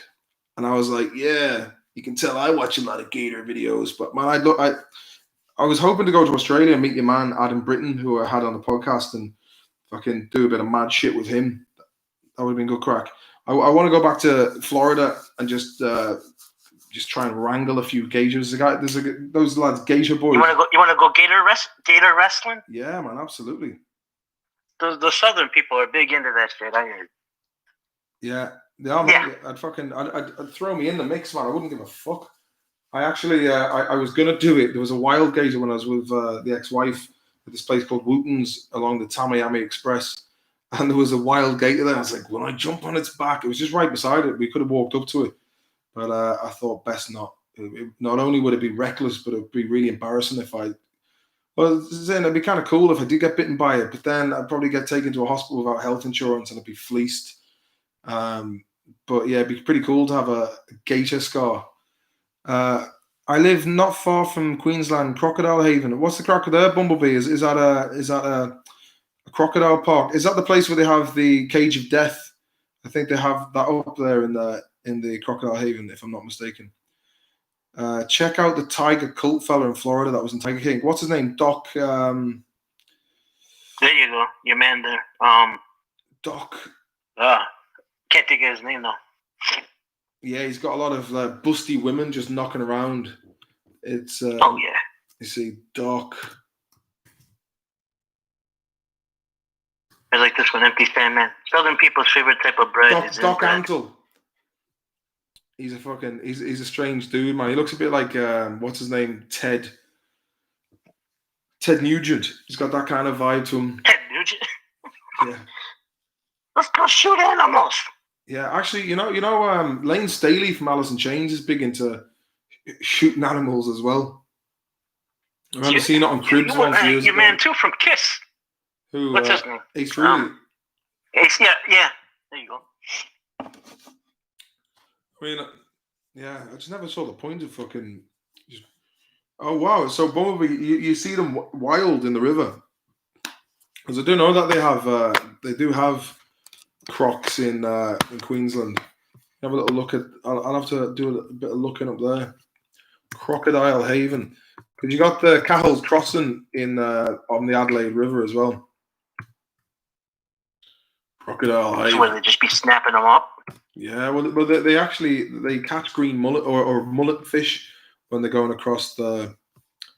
It's like a tidal road bridge. Fucking size of that, man. Is that low long? Is it? Jesus, man, the thing is fucking huge. Obviously, the perspective is. Oh yeah, there's a picture of Low Long the crocodile. Your man Adam Britton helped catch that. Fucking oh man, did you see that video of the guy being eaten? Or the guy who was eaten by the crocodile, and they're opening up the crocodile and they're just pulling him out. And you want to see the fucking state of him? Jesus. Second, is he even digested? Whoa, shit, man! Check. Yeah, it was kind of partially digested. Camden Haven Courier says second headless crocodile found in North Queensland. Jeez, man, you want to see the fucking state of this? I'll stick it in the chat section. They did a fucking job on him. I don't know who took its head. Ugh. It's really weird, man. It looks like you can see its windpipe or something. A decapitated 3-meter crocodile was found in northern Queensland. Wildlife officer investigating discovery of another headless crocodile. 4-meter headless carcass was found last month on the banks of the Herbert River near Townsville. It follows a discovery of a decapitated 2-meter crocodile. I reckon some fuckers just going around taking the crocodile heads and selling them. You think those are worth something on the open market? I don't know, man. I mean, I doubt another crocodile was just going around biting their heads off. But no, that's true. Not too many predators there that wouldn't. No, I'd say someone's just going around chopping fucking crocs' heads off for the crack. That's a waste. Yeah, it is a waste. Sorry about that. Crocodile Haven, Queensland. I wouldn't mind having a little look at that. But yeah, man, there was. I've seen another video of this guy. Actually, I'll show you it. It's fucking some guy out in like Pakistan or somewhere. Just gets eaten. Fucking like you gotta see this to believe it, man. I've got a. Is that one of those like Burmese pythons? There's some wild ass pictures where they swallow people whole. No, this one was there was a guy. Let me see, guy. Dundee. Well, man, the one out in Indonesia is. There's another one where crocodile feeders eaten by crocodile. Yeah, I'll get the original one. Crocodile executed with shotgun for killing fishermen in Borneo. Oh yeah, here it is. So Chicago looks pretty good now. Fucking hell, man. I mean, I might get shot, but I'm not going to get eaten by a crack. Fuck it. One sec, there's sorry, I was just a bit distracted here. Ivorian crocodile man eating this fella in the Ivory Coast feeds live chickens and crocodiles and give him a few tours. The thrill he must. Was he eating? Was he? Let me have a little look at this. Tom. Wonderful flavor bank about 5. Oh, this would be interesting now. There's a crocodile hunter. Oh my gosh. Okay. Oh, fucking hell, this guy's spicing the test. A month later, he did. He's eating a month later. So, yeah, I guess he went out doing what he enjoyed. A man was eating. Oh, shit.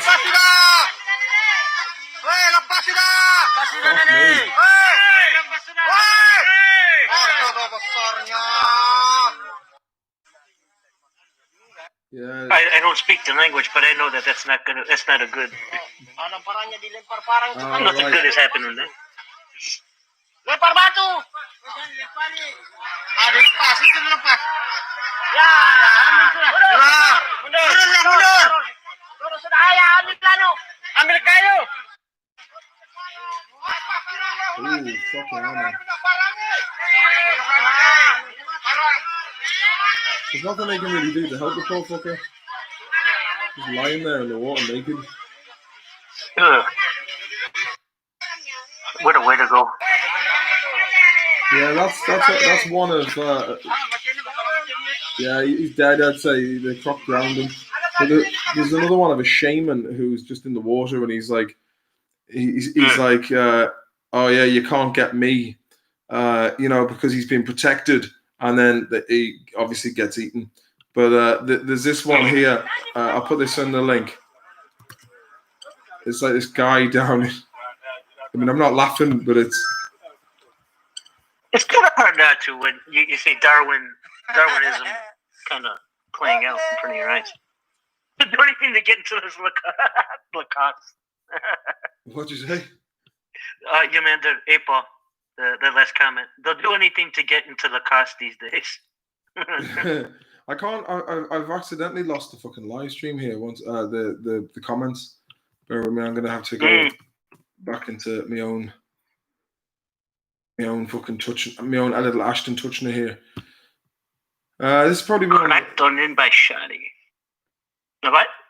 1 second. I was Jedwards Arse featuring Midnight Power Grab. I forgot I wrote that.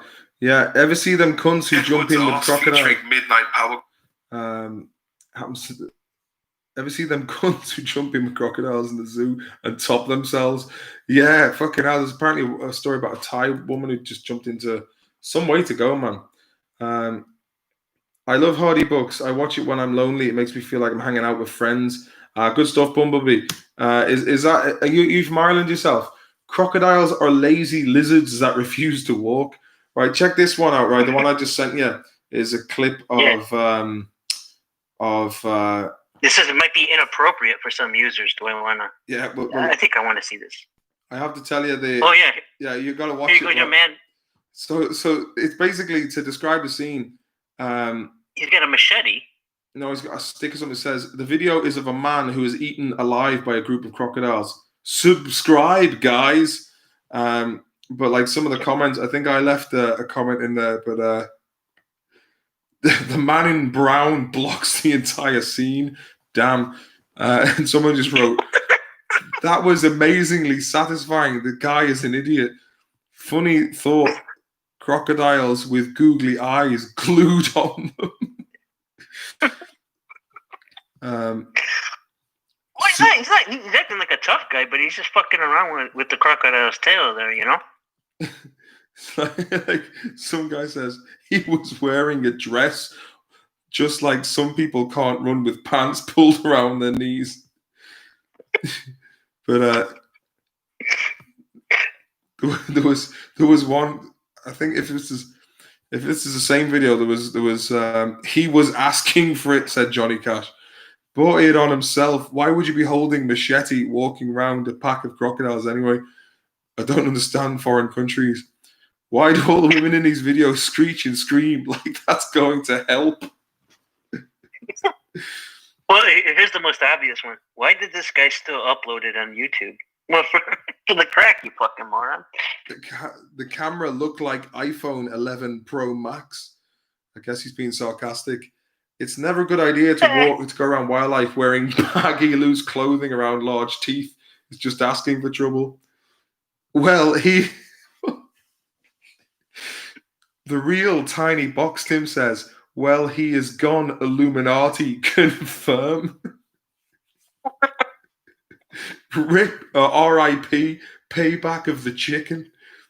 This fellow may look like very confident walking among crocodiles, but he certainly did not know the crocodile's ability or inclination to turn around and snap at their victims. But there was one about the dressing gown, man. Someone else wrote, there is a job vacancy. Well, I just scrolled past that one. Yeah. Someone said he didn't get eaten. He escaped. I'm like, yeah. So even fucking David Blaine would be doing well to escape that. Oh, shit. Fake computer effects. That's why the founding fathers of America wanted us to constantly bear arms. I was reading a man's McSqueezy above that. He's a long paragraph that. That must have been painful. Crocodiles have the most powerful jaws in the world, and also if he was dragged into the water, the crocs put him into the death spin, and the only way to avoid this spin, but it looks as if he already was too late. This isn't even surprising. Crocodiles cause 100,000 deaths a year or so. Really? What? Crocodiles cause 100,000 deaths a year, or 500. Or 500. Yeah, it's a fair. That's a pretty good. That's a fairly different. I think it's about 500, depending on where you get the information from. Either way, they kill a lot of people sometimes. Yeah, but you know, hippos are even more dangerous than crocodiles, man. They're fucking nutters, and apparently they just walk. They just walk